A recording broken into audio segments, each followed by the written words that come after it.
இன்னைக்கு வந்து நம்ம 1 யோவான், 2 யோவான், 3 யோவான் புஸ்தகத்த பார்க்க போறோம். அதுக்கப்புறம் சின்ன பிரேக் இருக்கும். பிரேக்குக்கு அப்புறம் நம்ம யூதா புஸ்தகத்த பார்க்க போறோம். ಇವತ್ತಿಗೆ ನಾವು 1, 2, 3ನೇ ಯೋಹಾನನ ಬರೆದ ಪತ್ರಿಕೆಯನ್ನ ತಿಳಿದುಕೊಳ್ಳೋಣ. ತದನಂತರದಲ್ಲಿ ಸ್ವಲ್ಪ ಸಮಯ ಬ್ರೇಕ್ ಇರ್ತದೆ. ಅದಾದ ನಂತರದಲ್ಲಿ ಯೂದನ ಪತ್ರಿಕೆಯನ್ನ ನಾವು ತಿಳಿದುಕೊಳ್ಳುವಂತವರಾಗಿದ್ದೇವೆ. 1 யோவான் புஸ்தகம் வந்து நீங்க பார்த்தீங்கன்னா, அ இயேசு கிறிஸ்துவோட சீசர் யோவான், அ ஆண்டவருக்கு பிரியமான சீசர் எழுதின புஸ்தகம்.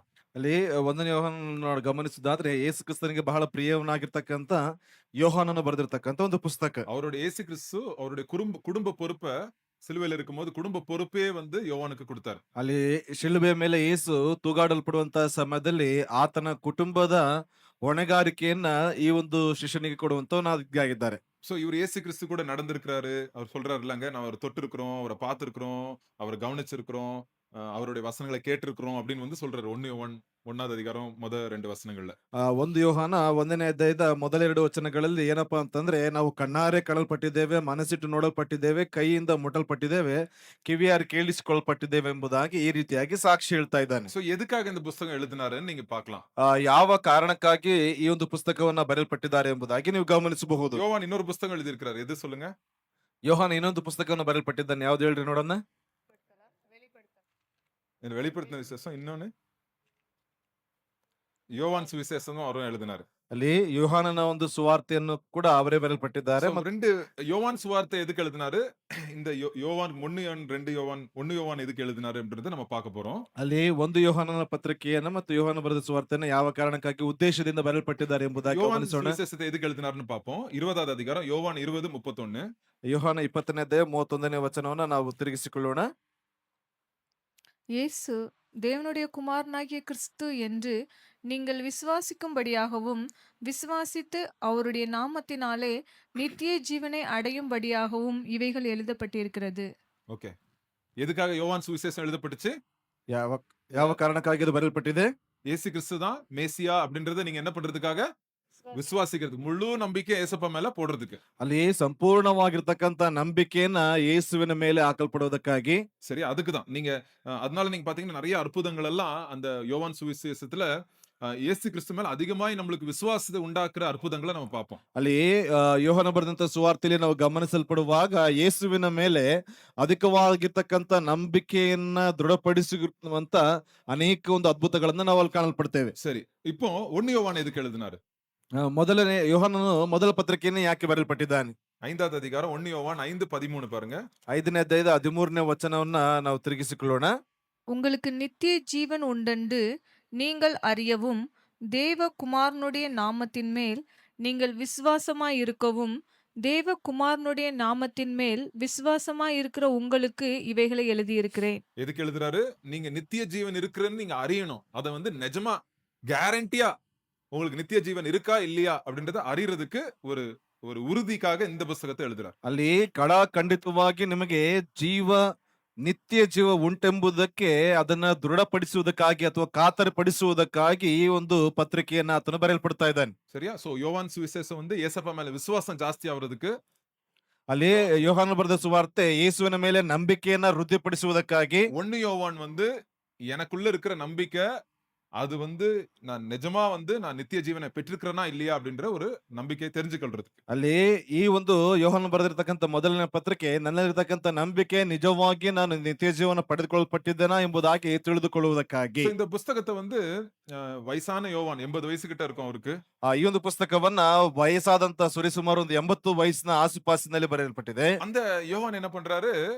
எல்லாத்தையும் பார்த்துட்டாரு. ஏசப்பாவை பார்த்துட்டாரு, இயேசு கிறிஸ்துவோட மரணத்தை பார்த்தாரு, இயேசு கிறிஸ்துவோட உயிர்த்தெழுதலை பார்த்தாரு, சபை பரிசுத்தாவியானோட பெந்தேகோஸ்தே சபை ஆரம்பித்ததை பார்த்தாரு, சபை வளர்ந்ததை பார்த்தாரு, எல்லாம் பார்த்துட்டாருங்க. ಅಲ್ಲಿ ಇವರು ಈ ಒಂದು ವಯಸ್ಸಿನಲ್ಲಿ ಯೇಸುವನ್ನು ನೋಡಲ್ಪಟ್ಟಿದ್ದಾರೆ, ಯೇಸುವಿನ ಸೇವೆಯನ್ನು ನೋಡಲ್ಪಟ್ಟಿದ್ದಾರೆ, ಮರಣವನ್ನು ನೋಡಲ್ಪಟ್ಟಿದ್ದಾರೆ, ಪುನರುತ್ಥಾನವನ್ನು ನೋಡಲ್ಪಟ್ಟಿದ್ದಾರೆ, ಸಭೆಯ ಉಜ್ಜೀವನವನ್ನ ಯಾವ ರೀತಿಯಾಗಿ ಪರಿಶುದ್ಧಾತ್ಮನ ಮೂಲಕವಾಗಿ ಸಭೆ ಉಜ್ಜೀವನಗೊಳ್ತು ಎಂಬುದರ ಕುರಿತಾಗಿ ಎಲ್ಲವನ್ನ ಗಮನಿಸಲ್ಪಟ್ಟಿದ್ದಾರೆ. இவரு சொல்றதை நம்ம கவனம் கொடுத்து கேட்கணும்.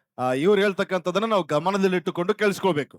நிஜமா எனக்குள்ள ஆண்டவர் வந்து நித்திய வாழ்வு எனக்குள்ள இருக்குதா அப்படின்றத நம்ம இதை தெரிஞ்சுக்கலாம். ಇದರ ಮೂಲಕವಾಗಿ ನಿಜವಾಗಿಯೂ ನನ್ನಲ್ಲಿ ನಿತ್ಯ ಜೀವ ಉಂಟಾ ಎಂಬುದಾಗಿ ನಾವು ತಿಳಿದುಕೊಳ್ಳಬಹುದು. இதை நம்ம படிக்கும்போது நம்மளுக்கு அந்த ಕ್ವೆಶ್ಚನ್ಗೆ ಆನ್ಸರ್ கிடைக்கும். ಈ ಒಂದು ಪತ್ರಿಕೆಯನ್ನು ಓದಲ್ಪಡುವಾಗ ನಮಗೆ ಸರಿಯಾಗಿ ಸ್ಪಷ್ಟವಾಗಿ ಒಂದು ಉತ್ತರವು சரி, ಸಿಗಲ್ಪಡುತ್ತದೆ. இப்போ நான் அதிகாரத்துல இருந்து 5வது அதிகாரம் ஒன்னொன்னா போக முடியாது.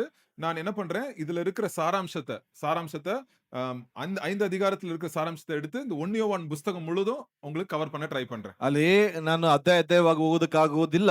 ಆ ಅಧ್ಯಾಯಗಳಲ್ಲಿರ್ತಕ್ಕಂಥ ಸಾರಾಂಶಗಳನ್ನ ಏನಪ್ಪಾ ಅಂತಂದ್ರೆ ನಿಮಗೆ ಸಂಕ್ಷಿಪ್ತವಾಗಿ ವಿವರಣೆಯಾಗಿ ನಾನು ನಿಮಗೆ ಹಂತವಾಗಿ ತಿಳಿಸ್ತೇನೆ. சோ தேவன்னா யாரு? ದೇವರು ಅಂದ್ರೆ ಯಾರು? தேவன் அன்பா இருக்கிறார் அப்படின்னு 1 யோவான் 4:8 போட்டிருக்கு. ಅಲ್ಲಿ 1 ಯೋಹಾನ 4:8 ನಾವು ಗಮನಿಸ್ತೇವೆ ದೇವರು ಪ್ರೀತಿ ಸ್ವರೂಪಿಯಾಗಿದ್ದಾನೆ ಎಂಬುದಾಗಿ. ரெண்டாவது 1 யோவான் 1:5 எல்லாத்துக்கும் நான் சொல்றதெல்லாம் அங்க வந்து ஸ்கிரீன்ல இருக்கு பாருங்க. அதுல வசனங்களும் இருக்கும். சோ நான் ஒருவேளை வசனம் சொல்லனா அங்க வந்து உங்களுக்கு இருக்கும். ಅಲ್ಲಿ ಒಂದು ವೇಳೆ ನಾವು ವಚನಗಳನ್ನ ಹೇಳಿಲ್ಲ ಅಂತಂದ್ರೆ ಸ್ಕ್ರೀನ್ ನಲ್ಲಿ ಇರ್ತದೆ, ನೀವು ವಚನಗಳನ್ನ ನೀವು ಬರೆದಿಟ್ಟುಕೊಳ್ಳಬಹುದು. சோ ஃபர்ஸ்ட் தேவன் அன்பா இருக்கிறாரு. ಮೊದಲನೇದಾಗಿ ದೇವರು ಪ್ರೀತಿ ಸ್ವರೂಪಿಯಾಗಿದ್ದಾನೆ. ரெண்டாவது தேவன் ஒளியா இருக்கிறார்.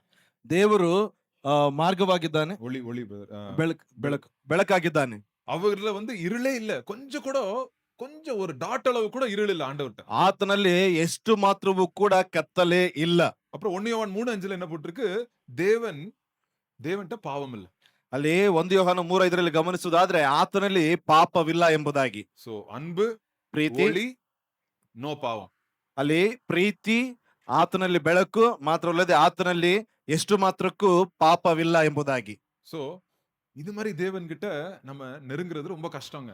ಈ ರೀತಿಯಾಗಿ ಈ ರೀತಿಯಾಗಿರ್ತಕ್ಕಂಥ ದೇವರ ಬಳಿಯಲ್ಲಿ ಬರ್ತಕ್ಕಂಥದ್ದು ತುಂಬಾ ಕಷ್ಟ. ஏன் சொல்லுங்க? ಯಾಕೆ ಹೇಳಿ? ஆண்டவர் வந்து ஏதேன் தோட்டத்துல இன்னைக்கு காலையில நம்ம சண்டே மெசேஜ் அதான் பார்த்தோம். காலையில ஏதேன் தோட்டத்துல ஆண்டவர் வந்து ஒரு உறவு, ஒரு ஃபெலோஷிப் இருக்கணும், ஜனங்களோட ஒரு ஐக்கியம் இருக்கணும், சந்தோஷ சமாதானத்தோட அவங்க கூட நான் இருக்கணும் அப்படின்னு ஆண்டவர் ஆசைப்படுறார். ದೇವರು ಅಲ್ಲಿ ಏನೇನ್ ತೋಟದಲ್ಲಿ ಏನಪ್ಪಾ ಅಂತಂದ್ರೆ ಅವರೊಟ್ಟಿಗೆ ಸಂತೋಷದಿಂದ ಐಕ್ಯತೆಯಿಂದ ಅವರೊಡನೆ ಒಡನಾಟಗಳನ್ನು ಮಾಡ್ಕೊಳ್ಬೇಕು ಎಂಬುದಾಗಿ ಆಸೆ ಪಡ್ತಾ ಇದ್ದಾರೆ. டெய்லி ஆண்டவர் வந்து ஆதாம் கூட பேசுவாரு. ಪ್ರತಿನಿತ್ಯವೂ ದೇವರು ಆದಮನೊಟ್ಟಿಗೆ ಮಾತನಾಡ್ತಾ அந்த ಇದ್ರು. தோட்டத்துல அருமையான நல்ல கனிகள் இருக்கும், நல்ல சந்தோஷமா இருந்துச்சு வாழ்க்கை. ಅಲ್ಲಿ ಆ ಒಂದು ತೋಟಗಳಲ್ಲಿ ಅದ್ಭುತವಾಗಿರ್ತಕ್ಕಂಥ ಫಲಗಳಿದ್ವು, ಅಲ್ಲಿ ಸಂತೋಷಕರವಾಗಿ ಇತ್ತು. அங்க பாவமே இல்ல அந்த ಅಲ್ಲಿ தோட்டத்துல. ಪಾಪವೇ ಇರ್ಲಿಲ್ಲ ತೋಟದಲ್ಲಿ. உங்க பரலோகம் மாதிரி இருந்துச்சுங்க ஏதேன் தோட்டம். ಅಲ್ಲಿ ಪರಲೋಕದ ರೀತಿಯಲ್ಲಿ ಒಂದು ಏದೋ ತೋಟವೂ ಇತ್ತು. என்னைக்கு அந்த சர்ப்பத்தின் மூலியமாய் பாவம் உலகத்துக்குள்ள வந்துச்சோ, ಯಾವಾಗ ಆ ಒಂದು ಸರ್ಪದ ಮೂಲಕವಾಗಿ ಪಾಪ ಈ ಲೋಕಕ್ಕೆ ಬರಲ್ಪಟ್ಟಿತ್ತು, நம்ம இருதயமும் தீமையால நிரம்பிப்பட்டுருச்சு. ಅಲ್ಲಿ ನಮ್ಮ ಹೃದಯ ಕೂಡ ಕೆಟ್ಟತನದಿಂದ ತುಂಬಿ ಹೋಗಲ್ಪಟ್ಟಿದೆ. உலகத்திலயும் தீமைகளை பார்க்க ஆரம்பிச்சிட்டோம். ಲೋಕದಲ್ಲಿ ಕೂಡ ಕೆಟ್ಟತನವು ಅದು ಅಧಿಕವಾಗಿ ಬರಲ್ಪಟ್ಟಿದೆ. சோ இப்ப ஆண்டவர் என்ன பண்றாரு, ಈಗ ದೇವರು ಏನ್ ಮಾಡ್ತಾ ಇದ್ದಾರೆ, நம்ம வாழ்க்கைய நம்ம இருதயத்தை ஏதேன் தோட்டம் போல மாத்தணும்னு ஆண்டவர் ஆசைப்படுறாரு.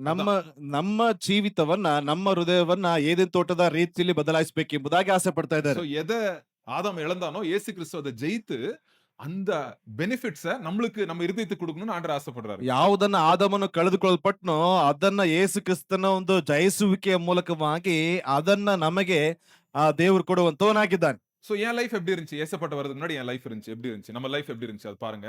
ಅಲ್ಲಿ ಆ ಒಂದು ಗಮನಿಸ್ರಿ, ಯೇಸುವಿನ ಬಳಿಗೆ ಬರೋದಕ್ಕಿಂತ ಮುಂಚಿತವಾಗಿ ನನ್ನ ಜೀವಿತ ಹೇಗಿತ್ತು ಎಂಬುದಾಗಿ.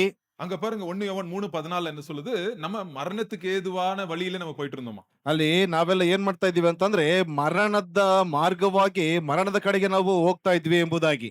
சோ மரணத்துல இருந்தோம் அப்படின்னா நம்மளுக்கு வந்து நம்ம லைஃப் வந்து இஷ்டம் வந்த மாதிரி நம்ம வந்து நம்மளுக்கு எது ரைட் ராங்னு தெரியாது, நம்ம இஷ்டம் வந்த மாதிரி நம்ம வாழ்ந்துட்டு இருந்தோம். ಅಲ್ಲಿ ಯಾವುದು ಸರಿ ಎಂಬುದಾಗಿ ಗೊತ್ತಾಗ್ತಾ ಇರ್ಲಿಲ್ಲ, ನಮ್ಮ ಇಷ್ಟ ಪ್ರಕಾರವಾಗಿ ನಾವು ಜೀವಿಸುವಂತರಾಗಿದ್ವಿ. அப்புறம் அடுத்தது வந்து நம்ம இருள்ல நடந்துட்டு இருந்தோமா நம்ம பழைய ನಾವು ಹಳೆ ಜೀವಿತದಲ್ಲಿ ಹೇಗೆ ನಾವು ಬದುಕ್ತಾ ಇದ್ವಿ ಅಂತಂದ್ರೆ ಕತ್ತಲೆಯಲ್ಲಿ ಜೀವಿಸ್ತಾ ಇದ್ವಿ ನಾವುಗಳು.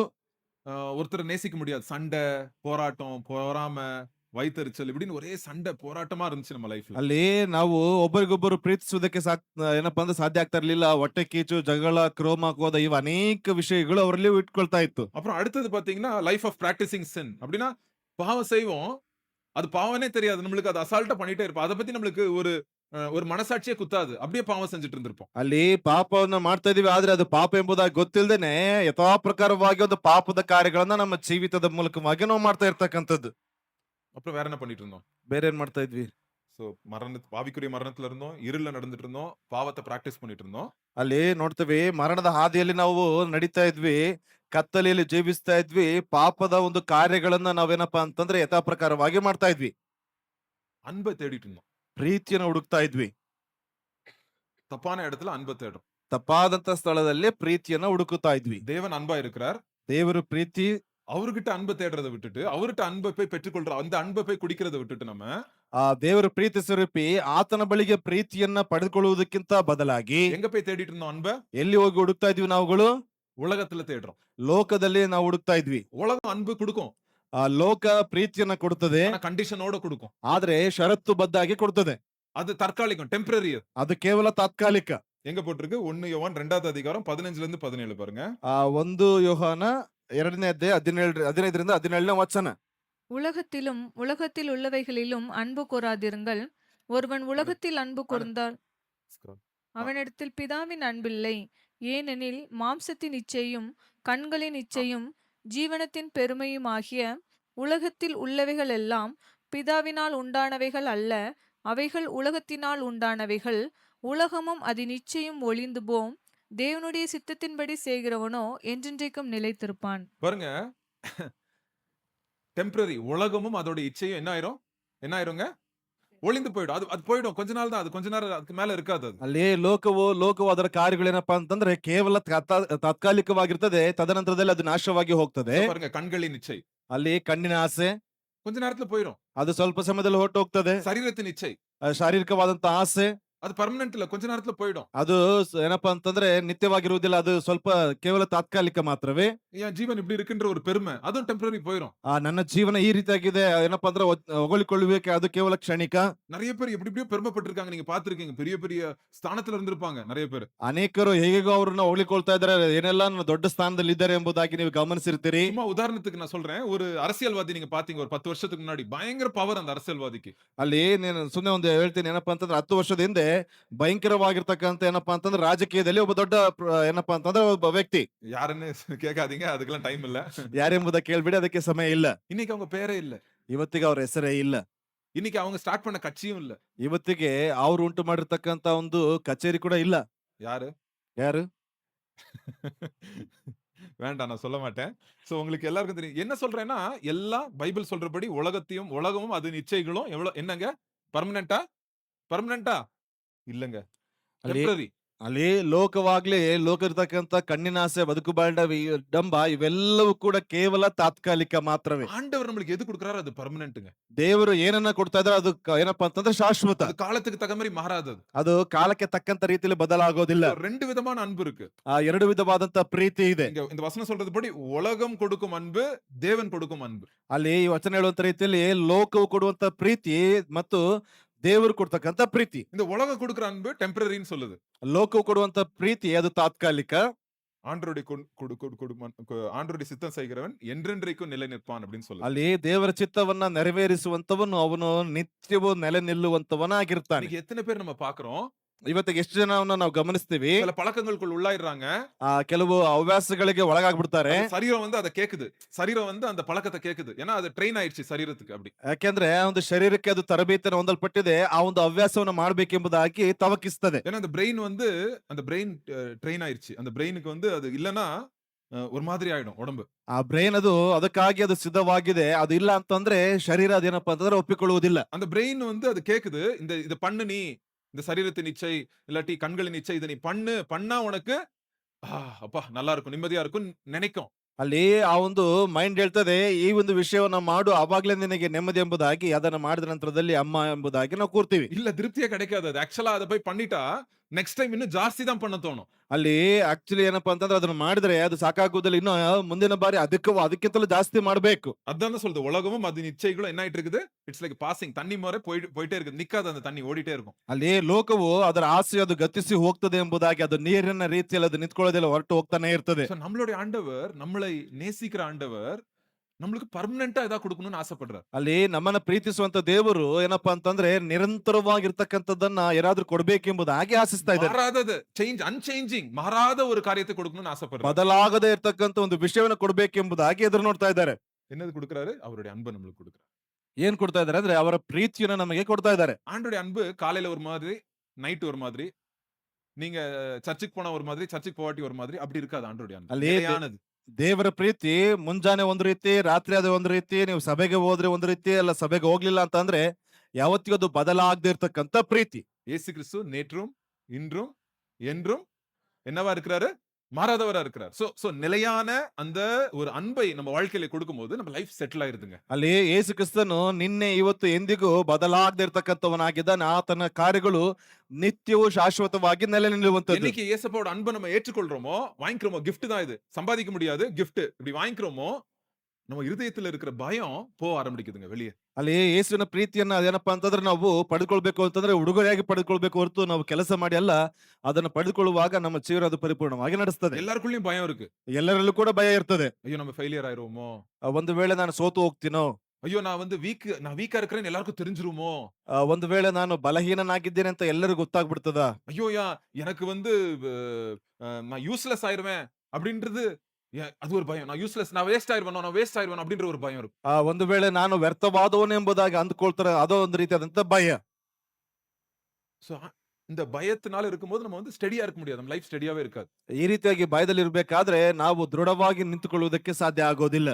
சடனா எரிச்சல் ஆயிரும், கோவம் வந்துரும், ஏதாவது பேசிருவோம், ஏதாவது பண்ணிருவோம். ஒரு மாதிரி அந்த நிம்மதியாவே இருக்க முடியாது நம்ம லைஃப்ல. ಅಲ್ಲಿ ತಕ್ಷಣವಾಗಿ ಕೋಪ ಬರ್ತದೆ, ಏನಾದ್ರೂ ಮಾತನಾಡ್ಬಿಡ್ತೀವಿ, ನಮ್ಮ ಜೀವಿತದಲ್ಲಿ ನೆಮ್ಮದಿಯಿಂದ ಇರುವುದಕ್ಕೆ ಸಾಧ್ಯನೇ ಇಲ್ಲ. சோ நிம்மதி இல்லன்னா என்ன பண்ணுவாங்க? உடனே ஏதாவது ஒரு காரியத்த ஒரு ஒரு ஒரு பொழுதுபோக்கோ, ஒரு வீடியோ கேமோ, இல்லாட்டி ஏதோ ஒரு டைம் பாஸ்க்கு ஏதோ ஒண்ணு பண்ணணும். அது வந்து அந்த அந்த பயத்த, அந்த அந்த அந்த டென்ஷன போக்குறதுக்காக, ஒரு டென்ஷன் ஃப்ரீ, மைண்ட் ஃப்ரீ ஆகுறதுக்காக ஏதாவது பண்ணுவாங்க. ಅಲ್ಲಿ ಅವನ ನೆಮ್ಮದಿಗಾಗಿ ಅಥವಾ ಒಂದು ಗೇಮ್ ಆಡುವಂತದ್ದಾಗಿರ್ಬೋದು ಅಥವಾ ಯಾವುದೋ ಒಂದು ವಿಷಯಗಳನ್ನ ಮನಸ್ಸಿಗೆ ಅವರ ಮನಸ್ಸಿಗೆ ಯಾವುದು ಹಿತವನ್ನ ಕೊಡ್ತದೋ ಆ ಒಂದು ಕಾರ್ಯಗಳ ಒಂದು ಕಡೆಗೆ ಅವರ ಮನಸ್ಸು ವಾಲಲ್ಪಡ್ತದೆ. அது அந்த வீடியோ கேம் ஆடுற வரைக்கும், இல்லாட்டி அந்த காரியம் பண்ற வரைக்கும் அவங்களுக்கு என்னவா இருக்கும்? கொஞ்சம் ரிலீஃபா இருக்கும் கொஞ்ச நேரம். ಅಲ್ಲಿ ಆ ಒಂದು ಆಟವನ್ನ ಆಡುವವರೆಗೂ ಅಥವಾ ಆ ಒಂದು ಕೆಲಸವನ್ನ ಮಾಡುವವರೆಗೂ ಕೇವಲ ಕ್ಷಣಿಕವಾಗಿ ಏನಪ್ಪಾ ಅಂತಂದ್ರೆ ಸ್ವಲ್ಪ ಶಾಂತವಾಗಿರ್ತದೆ. திருப்பி பயம் வந்துருங்க. ಪುನಃ ಭಯ ಆವರಿಸಿಕೊಳ್ತದೆ. ஆண்டவர் என்ன சொல்றாரு? நீ எதுக்கு இப்படி உலகத்தின் பின்னாடி அன்பு தேடுற? இப்படி பயத்திலே இருக்கிற? உனக்கு நான் பெர்மனன்ட்டா ஒன்னு தரேன் அப்படின்னு ஆண்டவர் சொல்றாரு. ನೀನು ಯಾಕೆ ಪ್ರೀತಿಯನ್ನ ಲೋಕದಲ್ಲಿ ಹುಡುಕ್ತಾ ಇದೀಯ, ಭಯದಿಂದ ಜೀವಿಸ್ತಾ ಇದೀಯ, ನಾನು ನಿನಗೆ ಒಂದು ವಿಷಯನ ಕೊಡ್ತೀನಿ ಎಂಬುದಾಗಿ ದೇವರು ಹೇಳ್ತಾ ಇದ್ದಾರೆ. என்ன சொல்றாரு? 1 யோவான் 4வது அதிகாரம் 18வது வசனம் பாருங்க. 1 ಯೋಹಾನ 4ನೇ ಅಧ್ಯಾಯ 18ನೇ ವಚನವನ್ನ ಗಮನಿಸಿರಿ. அன்பிலே பயமில்லை, அன்பிலே என்ன இல்ல? பயம் இல்லை. பூரண அன்பு பூரண அன்பு பயத்தை புறம்பே தள்ளும். பயத்தை புறம்பே தள்ளும். பயமானது ஆ. வேதனை உள்ளது. பயப்படுகிறவன் அன்பில் பூரணப்பட்டவன் அல்ல. பயப்படுகிறவன் அன்பிலே அவன் அவன் பயப்படுறானா, அவனுக்கு சில காரியங்களை மாட்டிட்டு இருக்கிறானா, அவனுக்கு அன்புல இருந்து அவன் ஃபுல் அன்ப ருசி பார்க்கல. ருசி பார்க்காததுனால மத்த செகண்ட் ஹேண்டில் காரியத்தை போய் பண்றான் அவன். ಅಲ್ಲಿ ಏನಪ್ಪಾ ಅಂತಂದ್ರೆ ಆತನು ಭಯದಿಂದ ಜೀವಿಸ್ತಾ ಇದ್ದಾನೆ. ಒಂದು ಭಯದಿಂದ ಜೀವಿಸ್ತಾ ಇರುವಂತ ಕಾರಣದಿಂದಾಗಿ ಪರಿಪೂರ್ಣವಾದಂತ ಪ್ರೀತಿಯನ್ನು ಒಂದು ಹೊಂದಿಕೊಳ್ತಾ ಇಲ್ಲ. ಆ ಪರಿಪೂರ್ಣವಾದಂತ ಪ್ರೀತಿಯನ್ನು ಹೊಂದಿಕೊಳ್ಳದಿರ್ತಕ್ಕಂಥ ಕಾರಣ ಇನ್ನು ಅನೇಕ ವಿಷಯಗಳನ್ನ ಬೇರೆ ವಿಷಯಗಳನ್ನ ಹುಡುಕ್ತಾ ಇದ್ದಾನೆ. சும்மா ஒரு உதாரணம் சொல்றேன். ಸುಮ್ನೆ ಒಂದು ಉದಾಹರಣೆ ಹೇಳ್ತೀನಿ.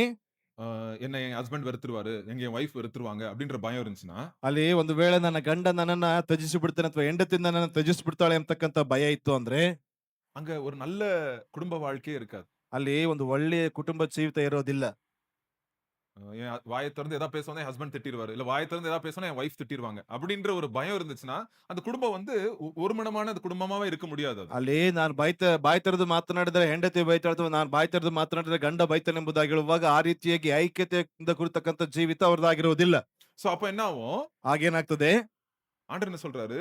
உங்களுக்கு பயம் வெளியே போகணும்னா என்ன வரணும்? உள்ள கெட்ட தண்ணி உள்ள வெளியே போகணும்னா நல்ல தண்ணி உள்ள வரணும். அப்படிதானே? சோ என்ன வரணும்?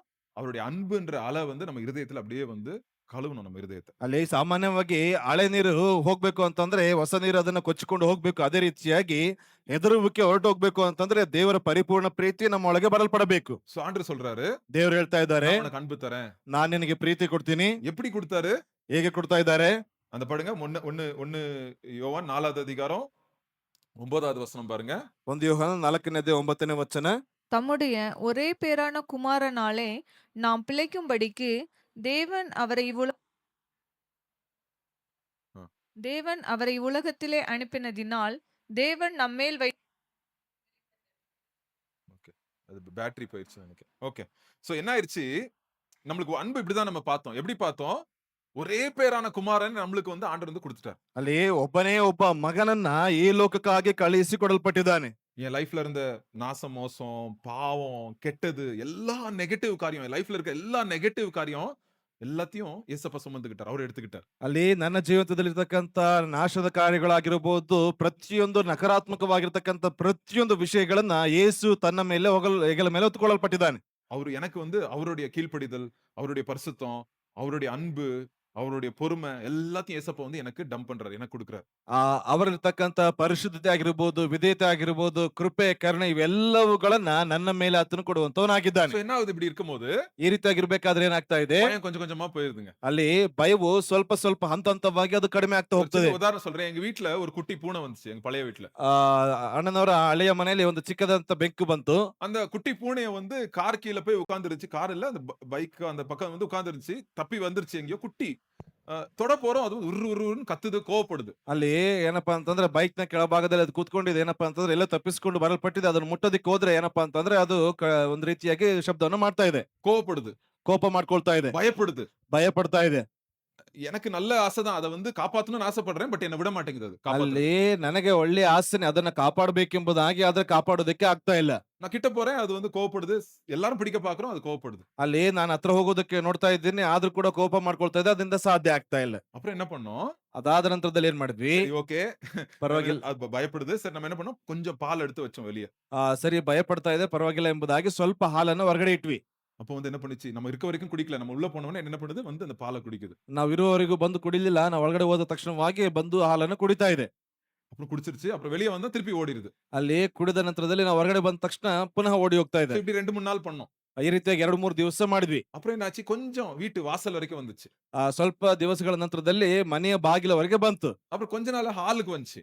ತದನಂತರದಲ್ಲಿ ಹಾಲ್ ಒಳಗಡೆ ಬಂತು, பெட்ரூமுக்கு வந்துச்சு. ಬೆಡ್ರೂಮ್ ಒಳಗೆ ಬಂತು, பெட்டுக்கே வந்து படுத்துருச்சு. ಬೆಡ್ ಮೇಲೆ ಬಂದು ಮಲ್ಕೊಳ್ತಾ ಇದೆ. இப்படி பயப்பட்ட அந்த பூனை எப்படி பெட் மேல வந்துச்சு? ಬಾಯದಿಂದ ಇದ್ದಂತ ಒಂದು ಬೆಕ್ಕು ಹೇಗೆ ಬೆಡ್ ಮೇಲೆ ಬರ್ತಾ ಇದೆ? எப்படி சொல்லுங்க? ಹೇಗೆ ಹೇಳಿ? நம்ம காட்டுற அன்புனால. ನಾವು ತೋರಿಸುವಂತ ಪ್ರೀತಿಯಿಂದಾಗಿ. இவரு நம்மளுக்கு நல்லதுதான் பண்றாங்க இவங்க. ಇವರು ನಮಗೆ ಒಳ್ಳೆದನ್ನೇ ಮಾಡ್ತಾ இவங்க ಇದ್ದಾರೆ. நம்மள பனிஷ் பண்ணல. ಇವರು ಬಂದ್ಬಿಟ್ಟು ನಮಗೆ ಪನಿಷ್ ಮಾಡ್ತಾ ಇಲ್ಲ. இன்னைக்கு ரோட்ல ஒருத்தன் கல் எடுத்து அடிச்சான். அவங்கள மாதிரி இல்ல இவங்க. ಅವತ್ತಿಗೊಬ್ರು ರೋಡಿನಲ್ಲಿ ಕಲ್ಲನ್ನು ತೆಗೆದುಕೊಂಡು ಹೊಡೆದ್ರು, ಇವ್ರು ಆ ರೀತಿಯಾಗಲ್ಲ. சோ பாருங்க, இதாங்க தேவனுடைய அன்பு. ಇದೇ ದೇವರ ಒಂದು ಪ್ರೀತಿ. நம்ம ஃபர்ஸ்டே தேவனுடைய அன்பை அக்செப்ட் பண்ண மாட்டோம் எல்லாரும். ನಾವು ಮೊದಲೇ ದೇವರ ಪ್ರೀತಿಯನ್ನ ಅಂಗೀಕರಿಸಿಕೊಳ್ಳುವುದಿಲ್ಲ ಮೊದಲಿಗೆ. கொஞ்சம் கொஞ்சமா அது ருசி பார்க்க ஆண்டவர்கிட்ட நம்ம என்ன பண்றோம்? தைரியமாய் நம்ம வரோம். அந்த பயம் என்ன ஆயிருது? நம்ம இருதயத்துல இருந்து போயிருது.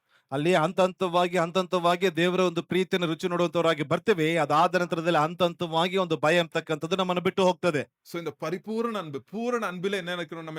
நம்ம பூரண அன்பு நம்ம இருதயத்துல வந்த உடனே யார் என்ன சொன்னாலும், உலகத்துல எது நடந்தாலும், நம்மளுக்கு எந்த விரோதமான சோதனைகள் வந்தாலும் நம்ம என்ன பண்ண மாட்டோம்? பயப்பட மாட்டோம் நம்ம. ಅಲ್ಲಿ ಆ ಒಂದು ಪೂರ್ಣ ಪ್ರೀತಿಯ ಸಂದರ್ಭದಲ್ಲಿ ಪರಿಪೂರ್ಣವಾದಂತ ಪ್ರೀತಿ ಬರಲ್ಪಡುವಾಗ ಲೋಕದಲ್ಲಿ ಯಾರೇ ಏನೇ ಹೇಳಿದ್ರು ಕೂಡ, ಏನೇ ನಡೆದ್ರು ಕೂಡ ಯಾವುದರ ಕುರಿತಾಗಿ ಭಯಪಡುವಂತವರಾಗಿ ನಾವು ಕಾಣಿಸುವುದಿಲ್ಲ. சோ நம்ம என்ன பண்ணுவோம்? ஆண்டவர்கிட்ட அப்ப அறிக்கையிடுவோம். பாருங்க, அந்த 1 யோவான் 1 அதிகாரம் 9வது வசனம். 1 யோவான் 1:9ல பாருங்க. ಅದಾದ ನಂತರದಲ್ಲಿ ஆண்டவர்கிட்ட இருக்கும்போது நம்ம என்ன பண்றோம்? ஆண்டவர்கிட்ட என்ன பண்றோம் பாருங்க. நம்முடைய பாவங்களை நாம் அறிக்கையிட்டால் ம். பாவங்களை நமக்கு மன்னித்து எல்லா அநியாயத்தையும் நீக்கி நம்மை சுத்திகரிப்பதற்கு அவர் உண்மையும் நீதியும் உள்ளவராய் இருக்கிறார். பாருங்க, நம்ம பாவத்தை அறிக்கையிடும் போது என்ன பண்றாரு அவரு? அவரு உண்மையும் நீதி உள்ளவரா இருக்கு. எல்லாத்தையும் சுத்தம் பண்ணிடுறாரு. கிளீனா வாஷ் பண்ணிடுறாரு நம்மள. ಅಲ್ಲಿ அதுக்கு வந்து உண்மை உள்ளவரா இருக்கிறார். ಅಲ್ಲಿ ಆತನ ಏನ್ ಮಾಡ್ತಾ ಇದ್ದಾನೆ ಅಂತಂದ್ರೆ, ನಮ್ಮನ್ನ ನಾವು ಆತನಲ್ಲಿ ಒಪ್ಪಿಸಿಕೊಡಲ್ಪಡುವಂತ ಸಂದರ್ಭದಲ್ಲಿ, ನಮ್ಮ ಪಾಪಗಳನ್ನ ಒಪ್ಪಿಕೊಂಡು ಅರಿಕೆ ಮಾಡಲ್ಪಡುವಂತ ಸಂದರ್ಭದಲ್ಲಿ ನಮ್ಮ ಎಲ್ಲ ಪಾಪಗಳನ್ನ ಪರಿಹರಿಸಿ ನಮ್ಮನ್ನ ಶುದ್ಧಿ ಮಾಡಿ ನಡೆಸುವಂತವನಾಗಿದ್ದಾನೆ. 2 காரியத்துக்காக இயேசப்பா உலகத்துக்கு வந்தாருங்க. அது பாருங்க, 1 யோவான் 3வது அதிகாரம் 5வது வசனம். ಅಲ್ಲಿ 1 ಯೋಹಾನ 3ನೇ ಅಧ್ಯಾಯ 5ನೇ ವಚನ. அவர் நம்முடைய பாவங்களை சுமந்து தீர்க்க ஆ. வெளிப்பட்டார் என்று அறிவீர்கள். அவரிட அவர் நம்மளுடைய பாவங்களை என்ன பண்றாரு? சுமந்து தீர்க்க தீர்த்துட்டாரு. அதுக்காக தான் உலகத்துக்கு வந்தார் ஃபர்ஸ்ட். ಅಲ್ಲಿ ಮೊದಲನೇದಾಗಿ ಆತನು ನಮ್ಮ ಪಾಪಗಳನ್ನ ಹೊತ್ತು ತೀರಿಸುವುದಕ್ಕಾಗಿ ಈ ಭೂಮಿಗೆ ಬರಲ್ಪಟ್ಟಿದ್ದಾನೆ. யாராவது கேட்டாங்கன்னா ஏசப்பா எதுக்குங்க வந்தாரு அப்படின்னு கேட்டாங்கன்னா, ಯಾರಾದ್ರೂ ನಿಮಗೆ ಕೇಳಿದ್ರೆ ಯೇಸು ಸ್ವಾಮಿ ಯಾಕೆ ಲೋಕಕ್ಕೆ ಬಂದಿದ್ದಾನೆ ಅಂತ ಕೇಳಿದ್ರೆ, ஒண்ணு சொல்லுங்க. என்ன சொல்லுங்க? ಮೊದಲನೇದಾಗಿ ಹೇಳ್ರಿ, நான் ಇಷ್ಟ வந்த மாதிரி போயிட்டேங்க. ನನ್ನ ಇಷ್ಟದ ಪ್ರೀತಿಯಲ್ಲಿ ನಾನು ನಡೀತಾ ಇದ್ದೆ. கெட்டக்கமார மாதிரி போயிருந்தேன். ಕೆಟ್ಟ ಹೋದಂತ ಮಗನ ರೀತಿಯಲ್ಲಿ ನಾನು ತಿರುಗಾಡ್ತಾ ಇದ್ದೆ. உலகத்தின் பின்னாடி, படிப்பின் பின்னாடி, பதவி பின்னாடி, பணத்தின் பின்னாடி நான் வந்து அன்பை தேடி போனேன். ಆ ಲೋಕದ ಹಿಂದೆ, ವಿದ್ಯಾಭ್ಯಾಸದ ಹಿಂದೆ, ಹಣದ ಹಿಂದೆ ನಾನು ಪ್ರೀತಿನ ಹುಡುಕಿಕೊಂಡು ನಾನು ಹೋಗ್ತಾ ಇದ್ದೆ. ஜனங்க நம்மள என்ன நேசிக்க மாட்டாங்களா? பணத்தை வைத்தா, படிப்பை வச்சா, பெரிய ஆளாயிட்டா என்ன நேசிக்க மாட்டாங்களா? அன்பை உலகத்துல நான் தேடிட்டு இருந்தேங்க. ಅಲ್ಲಿ ಹಣವಿದ್ರೆ, ಶ್ರೀಮಂತನಾದ್ರೆ, ಪದವಿ ಬಂದ್ರೆ ಜನಗಳು ನನ್ನ ಪ್ರೀತಿಸುವುದಿಲ್ಲ ಎಂಬುದಾಗಿ ಈ ರೀತಿಯಾಗಿ ಲೌಕಿಕವಾಗಿ ನಾನು ಹುಡುಕ್ತಾ ಹೋಗ್ತಾ ಇದ್ದೆ. அந்த நேரத்துல ஏசப்பா என் பாவத்தை அவர் சுமந்து தீர்த்துட்டார். சுமந்து தீர்த்துட்டார். ஒரே தீர்ப்பு தான். ಅಲ್ಲಿ ಆ ಸಮಯದಲ್ಲಿ ದೇವರು ನನ್ನ ಪಾಪಗಳನ್ನ ಹೊತ್ತುಕೊಳ್ಪಟ್ಟವನಾಗಿ ಒಂದೇ ಬಾರಿ ಆತನು ತೀರಿಸಲ್ಪಟ್ಟಿದ್ದಾನೆ. 2வது எதுக்காக ஏசப்பா வந்தாரு? 8வது வசனம் படிங்க.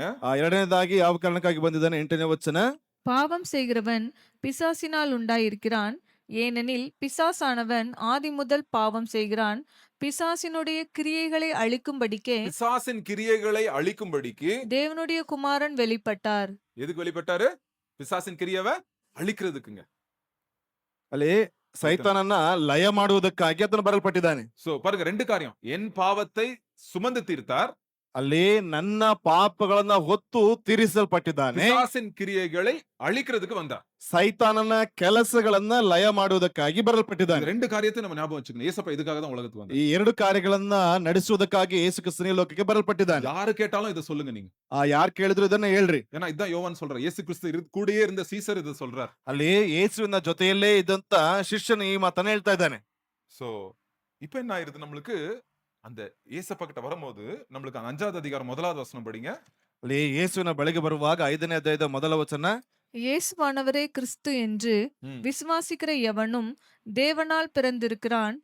பிறப்பித்தவரிடத்தில் போதும். தேவனால் பிறக்கிறான். இன்னொரு 2வது பிறப்பு வருது அவனுக்கு. ಅಲ್ಲಿ ಎರಡನೇ ಒಂದು ಹುಟ್ಟುವಿಕೆ ಬರ್ತಾ ಇದೆ. ஃபர்ஸ்ட் டைம் எல்லாரும் தாயின் வயித்துல பிறந்திருக்கிறோம். ಮೊದಲನೇದಾಗಿ ಎಲ್ಲರೂ ತಾಯಿಯ ಗರ್ಭದಲ್ಲಿ ಜನಿಸಲ್ಪಟ್ಟಿದ್ದೇವೆ. என்னைக்கு நம்ம ஏசப்பா ஐயோ என் பாவத்துக்காக வந்தாரு, பிசாசை நொறுக்கிறதுக்காக வந்தாரு அப்படின்னு நான் பாவத்தை அறிக்கையிட்டு நான் ஆண்டுகிட்ட நான் விசுவாசம் வைக்கிறேனோ ஏசப்பா மேல, அப்ப என்ன ஆயிருது? நான் புதுசா பிறக்கப்படுறேன். ಅಲ್ಲಿ ಯೇಸು ನನ್ನ ಪಾಪಗಳನ್ನ ಹೊತ್ತುಕೊಳ್ಳುವುದಕ್ಕಾಗಿ ಸೈತಾನನ ಕಾರ್ಯಗಳನ್ನ ಲಯ ಮಾಡುವುದಕ್ಕಾಗಿ ಬರಲ್ಪಟ್ಟಿದ್ದಾನೆ ಎಂಬುದಾಗಿ ಹೇಳಲ್ಪಡುವಾಗ ನಾವು ನೂತನವಾಗಿ ಹುಟ್ಟುವಂತರಾಗಿದ್ದೇವೆ. அப்போ நித்திய வாழ்வு, நான் ஆல்ரெடி படிச்சது போல 1 யோவான் 5:13 எதுக்காக யோவான் எழுதினார் இந்த புஸ்தகத்தை? நித்திய வாழ்வு உன் வாழ்க்கையில் இருக்கிறன்றதுக்கு, நீ ஜீவன் இருக்கிறன்றதுக்கு நீ உறுதியாகிறதுக்கு தான் இந்த புக் எழுதினார். ಈ ಒಂದು ಪುಸ್ತಕವನ್ನು ಬರೆದಿರ್ತಕ್ಕಂಥದ್ದು ನಿತ್ಯ ಜೀವ ಕ್ರಿಸ್ತ ಯೇಸುವಿನಲ್ಲಿ ನಂಬಿಕೆ ಇಟ್ಟಿರ್ತಕ್ಕಂಥವನಿಗೆ ನಿತ್ಯ ಜೀವ ಉಂಟೆಂಬುದಾಗಿ ಅದನ್ನ ದೃಢಪಡಿಸುವುದಕ್ಕಾಗಿ ಬರಿತಾ ಇದ್ದಾನೆ. இப்ப எல்லாருக்கும் புரிஞ்சிருக்கும்னு நினைக்கிறேன். ಎಲ್ಲರಿಗೂ ಅರ್ಥ ಆಗ್ತದೆ ಎಂಬುದಾಗಿ ಅಂದ್ಕೊಳ್ತೀನಿ. முன்னாடி எப்படி இருந்துச்சு நம்ம வாழ்க்கை? ಮೊದಲು ಹೇಗಿತ್ತು ನಮ್ಮ ಜೀವಿತ?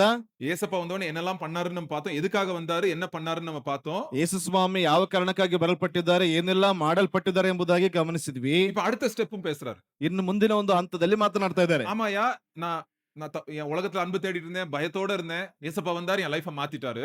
இப்ப நெக்ஸ்ட் என்ன பிரதர்? நெக்ஸ்ட் ஸ்டெப் என்ன கிறிஸ்தவ வாழ்க்கையில? ಅಲ್ಲಿ ಲೋಕದಲ್ಲಿ ಭಯದಿಂದ ಇದ್ದೆ, ದೇವರು ಬಂದ್ರು ನನಗೆ ಯಾವ್ದು ಭಯವನ್ನು ನೀಗಿಸಿ ಪ್ರೀತಿಯನ್ನು ತುಂಬಿಸಲ್ಪಟ್ರು. ಈಗ ನೆಕ್ಸ್ಟ್ ಮುಂದಿನ ಹಂತ ಏನು ನನ್ನ ಜೀವಿತದಲ್ಲಿ? அவ்வளவுதானா? ஏசப்பா ஏற்றுக்கிட்டா அப்படியே ஃப்ரீயா வண்டியா வந்து அப்படியே கிறிஸ்தவ வாழ்க்கை அப்படியே போயிட்டே இருக்குமா அப்படின்னு நீங்க கேள்வி கேட்கலாம். ನೀವು ಪ್ರಶ್ನೆಯನ್ನ ಕೇಳಬಹುದು. ಯೇಸು ಕ್ರಿಸ್ತನನ್ನು ನಂಬಲ್ಪಟ್ರೆ ನನ್ನ ಜೀವನ ಏನಪ್ಪಾ ಅಂತಂದ್ರೆ ಸಲೀಸಾಗಿ ಮುಂದೆ ಸಾಗ್ತದೆ ಎಂಬುದಾಗಿ ಕೇಳಬಹುದು. இல்ல இல்ல, சில காரியங்களை நம்ம பண்ணியே ஆகணும். அது வந்து யோவான் சொல்றாரு, இந்த காரியங்கள்லாம் நீங்க பண்ணியே ஆகணும் பிரதர்ஸ் சிஸ்டர்ஸ், நீங்க இது பண்ணியே ஆகணும். ஏசப்பாட்டி நீங்க வந்துட்டீங்க, இப்ப இந்த காரியங்களை சில காரியங்கள் நீங்க பண்ணணும். அது என்ன காரியங்கள் நம்ம பார்ப்போம். ಅಲ್ಲಿ ನೀವು ಈಗ ಯೇಸುವಿನ ಬಳಿಗೆ ಬರಲ್ಪಟ್ಟಿದ್ದೀರಿ ಎಂಬುದಾಗಿ ಸಹೋದರ ಸಹೋದರರೇ, ಆದ್ರೂ ಕೂಡ ಕೆಲವು ವಿಷಯಗಳನ್ನ ಕಡಾಖಂಡಿತವಾಗಿ ನೀವು ಮಾಡಬೇಕು. என்னது? ಏನದು? ஃபர்ஸ்ட் ஆண்டவருடைய வெளிச்சத்துல நடக்கிறது. 1 யோவான் 1:7. ಅಲ್ಲಿ 1 ಯೋಹಾನ 1:7 ವಚನದಲ್ಲಿ ಗಮನಿಸುವುದಾದ್ರೆ, ಮೊದಲನೇದಾಗಿ ಬೆಳಕಿನಲ್ಲಿ ನಾವು ನಡೆಯಲ್ಪಡಬೇಕು. அவர் ஓகே படிக்கணுமா? படிங்க. அவர் ஒளியில் இருக்கிறது போல நாமும் ஒளியிலே நடந்தால் ஒருவரோடு ஒருவர் ஐக்கியப்பட்டிருப்போம். அவருடைய குமாரனாகிய இயேசு கிறிஸ்துவின் ரத்தம் சகல பாவங்களையும் நீக்கி நம்மை போதும், சுத்திகரிக்கும். சோ என்ன பண்றோம்? ஆண்டவர் ஒளியில இருக்கிற போல நானும் வெளிச்சத்துல நடக்கணும். இனிமே இருள்ல போயிட்டு இத பண்ணிக்கிறது, யாருக்கும் தெரியாம அது பண்றது, அப்படி பண்றது, அப்படி பண்றதுல ஓப்பனா ஆண்டவரே உம்முடைய வெளிச்சத்துல நான் நடக்கணும், எனக்கு கிருபை தாங்க. ಅಲ್ಲಿ ಏನಪ್ಪಾ ಅಂತಂದ್ರೆ ಓಪನ್ ಆಗಿ ಹೇಳುವಂತದ್ದು ಏನಪ್ಪಾ ಅಂತಂದ್ರೆ, ನಾನು ಬೆಳಕಿನಲ್ಲಿ ನಾನು ನಡೆಯಲ್ಪಡಬೇಕು, ನಿಮ್ಮ ಕೃಪೆಯನ್ನ ನನಗೆ ಕರುಣಿಸಿರಿ. அப்ப என்ன, யார் கூட ஐக்கியம் இருக்கு நம்மளுக்கு? ஒருவரோட ஒருவர். சர்ச்சில் என்ன பண்றோம்? நம்ம ஒருத்தர்கிட்ட ஒருத்தர் நம்ம பாரத்தை ஷேர் பண்றோம், ஒருத்தருக்காக ஒருத்தர் ஜெபிக்கிறோம், ஒருத்தர் என்கரேஜ் பண்றோம். நம்ம என்ன பண்றோம்? ஃபெலோஷிப் இருக்கு நம்மளுக்கு. ಅದಾದ ಸಂದರ್ಭದಲ್ಲಿ ಒಬ್ಬರಿಗೊಬ್ಬರು ಏನಪ್ಪಾ ಅಂತಂದ್ರೆ ನಾವು ಒಡನಾಟದಿಂದ ಇರ್ತೀವಿ, ಒಬ್ಬರಿಗೊಬ್ಬರು ಐಕ್ಯತೆಯಿಂದ ಇರ್ತೀವಿ. ಸಭೆಯಲ್ಲಿ ಏನಪ್ಪಾ ಅಂತಂದ್ರೆ ಆ ರೀತಿಯಾಗಿರ್ತಕ್ಕಂಥ ಒಡನಾಟದಿಂದ ಜೀವಿಸುವಂತವರಾಗಿರ್ತೀವಿ.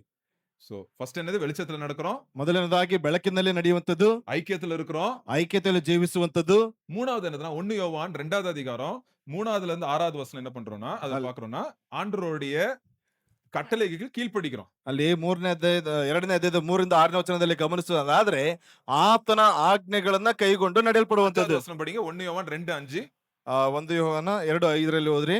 அவருடைய வசனத்தை கைக்கொள்கிறவனிடத்தில் தேவ அன்பு மெய்யாக பூரணப்பட்டிருக்கும். நாம் அவருக்குள் இருக்கிறோம் என்பதை அதனாலே அறிந்திருக்கிறோம். பாருங்க, நம்ம எப்போ நம்ம வந்துட்டு நம்ம லைஃப வந்து ஆண்டவர் மாத்த ஸ்டார்ட் பண்றாரு.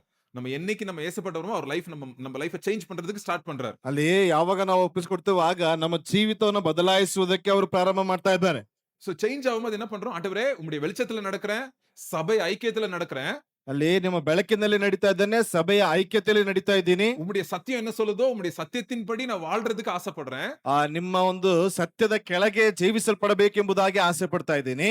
ரெண்டாவது நாலாவது என்னதுன்னா, ನಾಲ್ಕನೇದಾಗಿ ಏನಂದ್ರೆ, நம்ம வந்துட்டு எது ரைட் ராங்னு நம்ம தெரிஞ்சுக்கிறோம். நம்ம ಅದು ಯಾವುದು ಸರಿ ಯಾವುದು ತಪ್ಪು ಎಂಬುದಾಗಿ ನಾವು ಅರಿತುಕೊಳ್ಳುವಂತರಾಗಿರ್ತೀವಿ. 1 யோவான் 2வது அதிகாரம் 26 27வது வசனம். 1 ಯೋಹಾನ 2ನೇದು 25 26ನೇ ವಚನ. உங்களை வஞ்சிக்கிறவர்களை குறித்து இவைகளை உங்களுக்கு எழுதியிருக்கிறேன். நீங்கள் அவராலே பெற்ற அபிஷேகம் உங்களில் நிலைத்திருக்கிறது. ஒருவரும் உங்களுக்கு போதிக்க வேண்டியதில்லை. அந்த அபிஷேகம் சகலத்தையும் குறித்து உங்களுக்கு போதிக்கிறது. அது சத்தியமாய் இருக்கிறது, பொய் அல்ல. அது உங்களுக்கு போதித்தபடியே அவரில் நிலைத்திருப்பீர்களாக. பாருங்க, எது சத்தியம் எது பொய்ன்னு ஆண்டவருடைய அபிஷேகம் அப்படின்னு ஆண்டவருடைய வார்த்தையின் அபிஷேகம் நம்ம மேல இருக்கிறதுனால எது ரைட் ராங்னு நம்மளுக்கு ஆண்டவர் வெளிப்படுத்திடுவார். ಅಲ್ಲಿ ದೇವರು ತೋರ್ಪಡಿಸ್ತಾ ಇದ್ದಾರೆ, ಪರಿಶುದ್ಧಾತ್ಮನ ಅಭಿಷೇಕ ನಮ್ಮಲ್ಲಿ ಇರುವಂತ ಕಾರಣದಿಂದಾಗಿ ಯಾವುದು ಸರಿ ಯಾವುದು ತಪ್ಪು ಎಂಬುದಾಗಿ ಆ ಒಂದು ಮಾರ್ಗವನ್ನ ತೋರಿಸ್ತಾರೆ. சோ பாருங்க, எவ்வளவு அருமையான நம்ம வாழ்க்கை, அப்படியே கிறிஸ்தவ வாழ்க்கை எப்படி மாறுது பாருங்க. ಅಲ್ಲಿ ಎಷ್ಟು ಅದ್ಭುತವಾಗಿ ಕ್ರಿಸ್ತಿಯ ಜೀವಿತದ ಬದಲಾಗ್ತದೆ ಗಮನಿಸ್ರಿ. அதனாலதான் யாராவது ஏசப்பாக்குள்ள ஃபர்ஸ்ட் வந்தாங்கன்னா ரொம்ப ரொம்ப இம்பார்ட்டன்ட், வெளிச்சத்துல நடக்கணும், ஐக்கியத்துல நடக்கணும், ஆண்டோடைய வார்த்தையில நடக்கணும்.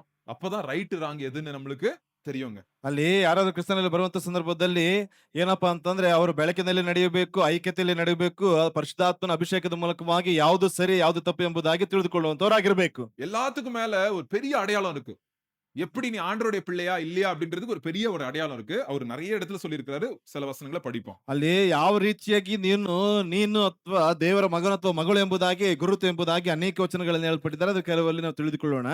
சோ 1 யோவான் 3வது அதிகாரம் 1 ಯೋಹಾನ 3ನೇ ಅಧ್ಯಾಯ 18வது வசனம். 18ನೇ ವಚನ.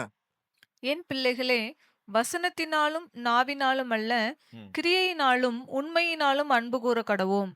எப்படி அன்பு கூறணுமா? ஒருவரை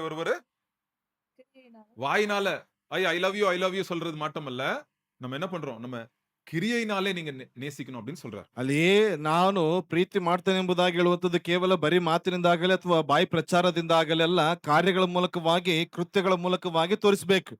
உதாரணத்துக்கு நம்ம நம்ம சர்ச்லயே எடுத்துங்க. ಸಭೆಯಲ್ಲಿ ತೆಗೆದುಕೊಳ್ಳ್ರಿ.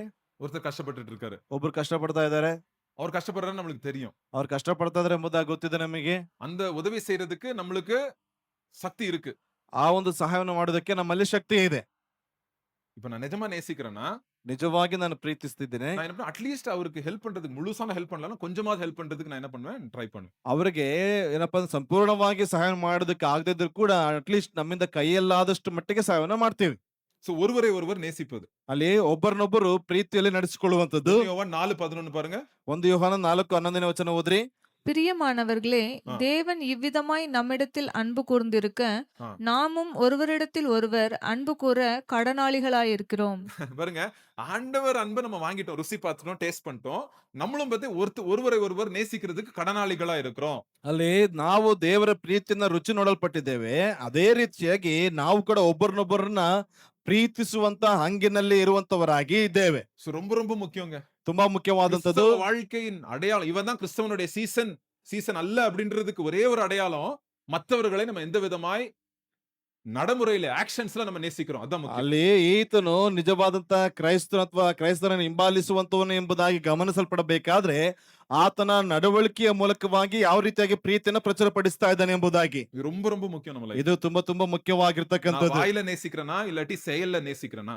ನಾನು ಬಾಯಿಂದ ನಾನು ಪ್ರೀತಿಸ್ತಾ ಇದ್ದೇನೆ ಅಥವಾ ನನ್ನ ಕೃತ್ಯಗಳ ಮೂಲಕವಾಗಿ ಪ್ರೀತಿಸ್ತಾ ಇದ್ದೇನೆ? 1000 வார்த்தைகள் அன்பை பத்தி நம்ம மெசேஜ் கொடுக்கலாம். பட் ஆனா நான் ஒரு காரியம் நான் அன்பின் செயல் செஞ்சா அதே ரொம்ப பெருசுங்க. ಅಲ್ಲಿ 1000ದಷ್ಟು ನಾನು ಪ್ರೀತಿಯ ಕುರಿತಾಗಿ ಉಪದೇಶಗಳನ್ನ ಹೇಳಬಹುದು, ಆದ್ರೆ ಅದರಲ್ಲಿ ಒಂದೇ ಒಂದು ಪ್ರೀತಿಯ ಒಂದು ಕಾರ್ಯಗಳನ್ನ ಕೃತ್ಯಗಳ ಮೂಲಕವಾಗಿ ತೋರಿಸಿದ್ರೆ ಅದು 100ಕ್ಕೆ ಸಮ ಎಂಬುದಾಗಿ. நல்ல சமாரியன் பாத்தீங்க, ಒಳ್ಳೆಯ ಸಮಾರ್ಧವನ್ನ ಗಮನಿಸಿದ್ರಿ. பைபிள் படிச்சு முத்தி போனவங்க அவங்க ரெண்டு பேரும் யார்? அந்த லேவியனும் அந்த வேத ஆசாரியனும். ಅಲ್ಲಿ ಏನಪ್ಪಾ ಅಂತಂದ್ರೆ ಯಾಜಕನು ಮತ್ತು ಲೇವಿಯರನ್ನು ಗಮನಿಸಿದ್ರೆ ಸತ್ಯವೇದದಲ್ಲಿ ಪಾರಂಗತನಾಗಿರ್ತಕ್ಕಂಥ ವ್ಯಕ್ತಿಗಳು. அப்படியே கரைச்சி மனப்பாடமா வசனம் தெரியும் அவங்களுக்கு. ಅಲ್ಲಿ ಏನಪ್ಪಾ ಅಂತಂದ್ರೆ ಆ ಒಂದು ವಚನಗಳನ್ನ ಬಾಯ್ಪಾಟ್ ಏನಪ್ಪಾ ಅಂತಂದ್ರೆ ನೋಡ್ದೇನೆ ಹೇಳುವಂತ ಒಂದು ವಾಕ್ಚಾತುರ್ಯ ಹೇಳುವಂತವರು. அந்த அளவுக்கு எல்லாம் தெரியுது அவங்களுக்கு. ಅಷ್ಟರ ಮಟ್ಟಿಗೆ ಎಲ್ಲವೂ ಗೊತ್ತಿದೆ ಅವರಿಗೆ. பழைய ஏற்பாட்டுல நாலாகமம் புஸ்தகம் உபாகமம் புஸ்தகத்துல வந்து போட்டிருக்கு, கர்த்தராகிய தேவனை நேசிக்கணும், மத்தவர்களை ஒருவரை நேசிக்கணும்னு போட்டிருக்கு. ಅಲ್ಲಿ ಏನಪ್ಪಾ ಅಂದ್ರೆ ವಿಮೋಚನಕಾಂಡ ಪುಸ್ತಕದಲ್ಲಿ ಬರೆಯಲ್ಪಟ್ಟಿದೆ. ಅಲ್ಲ, ಅರಣ್ಯಕಾಂಡ ಅರಣ್ಯಕಾಂಡ ಅಲ್ಲ, ಅರಣ್ಯ ಧರ್ಮೋಪದೇಶ ಧರ್ಮೋಪದೇಶ ಕಾಂಡದಲ್ಲಿ ನಾವು ನೋಡ್ತೇವೆ ಏನಪ್ಪಾ ಅಂತಂದ್ರೆ ನಿನ್ನ ಕರ್ತನಾಗಿರ್ತಕ್ಕಂಥ ದೇವರನ್ನ ನೀನು ಪ್ರೀತಿಯಿಂದ ಪ್ರೀತಿಸಲ್ಪಡಬೇಕು ಎಂಬುದಾಗಿ. அது மனப்படமா அவங்களுக்கு தெரியும். ಅದು ಬಾಯ್ಪಾಠವಾಗಿ ಗೊತ್ತಿದೆ ಅವರಿಗೆ. பட் அவங்க கண் எதிரில ஒருத்தன் அடிபட்டு கிடக்குறான், அவனுக்கு ஹெல்ப் பண்ணணும், அவங்க என்ன பண்ணிடுறாங்க, அப்படியே ಡೈವರ್ಟ್ பண்ணி அப்படி போயிடுறாங்க. ಅಲ್ಲಿ ಆತನ ಕಣ್ಣು ಮುಂದೆ ಒಬ್ಬನ ಏನಪ್ಪಾ ಅಂತಂದ್ರೆ ಜೀವದಲ್ಲಿ ಹೋರಾಡ್ತಾ ಇದ್ದಾನೆ, ಅವನನ್ನು ನೋಡ್ಬಿಟ್ಟು ವಾರೆಗಣ್ಣಿನಿಂದ ಹೊರಟು ಹೋಗ್ತಾ ಇದ್ದಾರೆ. அவங்களால நேசிக்க முடியல. ಅವರಿಂದ ಪ್ರೀತಿಸೋದಕ್ಕಾಗ್ಲಿಲ್ಲ. மனசார மனப்பாடம் பண்ணிருக்காங்க அன்பை பத்தி, ஆனா செயல்ல அவங்க வந்து நேசிக்கலங்க. ಅಲ್ಲಿ ಪ್ರೀತಿಯ ಕುರಿತಾಗಿ ಬಾಯ್ಪಾಠ ವಚನಗಳನ್ನ ಬಾಯ್ಪಾಠ ಮಾಡ್ಕೊಂಡಿದ್ದಾರೆ, ಆದ್ರೆ ಕೃತ್ಯಗಳಲ್ಲಿ ತೋರಿಸ್ತಾ ಇಲ್ಲ.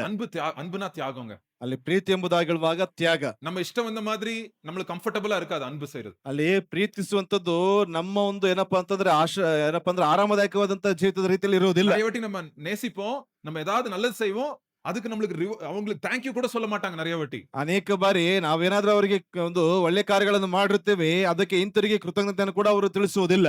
சில பேர் அத வந்து நம்மள வந்து தப்பா கூட பேசியிருப்பாங்க சில பேர். ಅದರಲ್ಲಿ ಕೆಲವರು ಏನಪ್ಪಾ ಅಂತಂದ್ರೆ ನಮ್ಮ ಕುರಿತಾಗಿ ತಪ್ಪಾಗಿ ಸಹ ಮಾತನಾಡಿರ್ತಾರೆ. ஆனா அன்பு என்ன பண்ணும், ಆದ್ರೆ ஆனாலும் வந்து அதெல்லாம் பார்க்காம முழு இருதயத்தை, ஏன்னா ஆண்டவருடைய அன்பு நம்ம இருதயத்துல நிரம்பி இருக்கிறதுனால நம்ம எதுவும் எதிர்பார்க்க மாட்டோம், எதிர்பாராத ஒரு அன்பை வந்து நம்ம கொடுப்போம். ಅಲ್ಲಿ ಆ ರೀತಿಯಾಗಿ ಪ್ರೀತಿಸುವಂತ ಕಾರಣದಿಂದಾಗಿ ಯಾವುದನ್ನು ಕೂಡ ಎದುರು ನೋಡದೆ ಪ್ರೀತಿ ಪೂರ್ವಕವಾಗಿ ಅವರಿಗೆ ನಾವು ಪ್ರೀತಿಯನ್ನು ತೋರಿಸುವಂತವರಾಗಿರ್ತೇವೆ. அதனால திருப்பி திருப்பி திருப்பி திருப்பி யோவான் என்ன சொல்றாரு, லவ் ஒன் another, ஒருவரை ஒரு நேசிங்கள், செயலிலே நேசிங்கள் அப்படின்னு சொல்றாருங்க. ಹಾಗಾಗಿ ಇಲ್ಲಿ ಏನಪ್ಪಾ ಅಂತಂದ್ರೆ ಈ ಒಂದು ಪತ್ರಿಕೆಯಲ್ಲಿ ಆಗಾಗ ಒಬ್ಬರನ್ನೊಬ್ಬರು ಪ್ರೀತಿಸಿರಿ, ನಿಮ್ಮ ಕಾರ್ಯಗಳ ಮೂಲಕವಾಗಿ ಪ್ರೀತಿಸಿರಿ, ಒಬ್ಬರೊಬ್ಬರನ್ನ ಐಕ್ಯತೆಯಿಂದ ಪ್ರೀತಿಸಿರಿ ಎಂಬುದಾಗಿ ಬರೆಯಲ್ಪಡ್ತಾ ಇದ್ದಾನೆ. சோ ரொம்ப முக்கியமான அடையாளம் இந்த புஸ்தகத்துல வந்து அன்புன்ற வார்த்தை 20க்கு மேல வட்டி அந்த வேர்ட் எழுதப்பட்டிருக்குதுங்க. ಈ ಒಂದು ಪುಸ್ತಕದಲ್ಲಿ, ಈ ಒಂದು ಪತ್ರಿಕೆಯಲ್ಲಿ ಪ್ರೀತಿ ಅಂತಕ್ಕಂಥ ಪದವು ಸರಿಸುಮಾರು 20ಕ್ಕಿಂತ ಅಧಿಕ ಬಾರಿ ಅದು ಬರೆಯಲ್ಪಟ್ಟಿದೆ. இன்னைக்கு நம்ம உலகத்துல என்ன தேவைங்க எல்லாருக்கும்? ಇವತ್ತಿಗೆ ಲೋಕದಲ್ಲಿ ಏನ್ ಬೇಕಾಗಿದೆ ಅನೇಕರಿಗೆ? ஸ்கூலுக்கு போலாம், காலேஜுக்கு போலாம், வேலைக்கு போலாம், ரோட்ல சும்மா நடக்க போடலாம், எல்லாருக்கும் யாராவது ஒரு நல்ல வார்த்தை பேச மாட்டாங்களா, கைண்டா பேச மாட்டாங்களா, நம்மள கவனிக்க மாட்டாங்களா, நம்மகிட்ட வந்து நேரத்தை கொடுக்க மாட்டாங்களா, அதுதாங்க எல்லாரும் எதிர்பார்க்கறாங்க. ಇವತ್ತಿಗೆ ಶಾಲೆಗೆ ಹೋಗ್ತಕ್ಕಂಥವ್ರಾಗಿರ್ಬೋದು, ಅಥವಾ ಕಾಲೇಜಿಗೆ ಹೋಗ್ತಕ್ಕಂಥವ್ರಾಗಿರ್ಬೋದು, ಅಥವಾ ಕೆಲಸ ಮಾಡುವಂತವರಾಗಿರ್ಬೋದು, ಅಥವಾ ಬೀದಿಯಲ್ಲಿ ನಡೆದುಕೊಂಡು ಹೋಗ್ತಕ್ಕಂಥವ್ರಾಗಿರ್ಬೋದು, ಯಾರಾದ್ರೂ ನಮಗೆ ಪ್ರೀತಿಯನ್ನು ತೋರಿಸುದಿಲ್ವಾ ಅಥವಾ ಕರುಣೆಯಿಂದ ಮಾತನಾಡುವುದಿಲ್ವಾ ಅಂತಕ್ಕಂಥ ತವಕದಲ್ಲಿ ಇರ್ತಕ್ಕಂಥವ್ರಾಗಿದ್ದಾರೆ. அன்புக்காக ஏங்குற உலகத்துல நம்ம நடந்து போயிட்டு இருக்கிறோம் டெய்லி. ಅಲ್ಲಿ ಪ್ರೀತಿಗಾಗಿ ತವಕಿಸುವಂತ ಒಂದು ವ್ಯಕ್ತಿಗಳ ಮಧ್ಯದಲ್ಲಿ ನಾವುಗಳು ನಡೆದುಕೊಂಡು ಹೋಗ್ತಾ ಇದೀವಿ. சோ நம்ம யாரு? நம்ம வந்து கிருபையால் ஆண்டவருடைய அன்பை நம்ம இருதயத்துல பெற்றுக்கொண்ட ஜனங்க நம்ம. ಅಲ್ಲಿ ನಾವೆಲ್ಲರೂ ಏನಪ್ಪಾ ಅಂತಂದ್ರೆ ದೇವರ ಕೃಪೆಯ ಮೂಲಕವಾಗಿ ದೇವರ ಪ್ರೀತಿಯನ್ನ ಪಡೆದುಕೊಂಡಿರ್ತಕ್ಕಂಥ ಜನಗಳು. சோ எந்த அளவுக்கு நம்ம அந்த ஆண்டவருடைய அன்பை, அதான் இங்க 1 யோவான்ல சொல்றாருல்ல, அவர் சொன்னது போல ஆல்ரெடி படிச்சோம். 4:10 படிச்சது போல,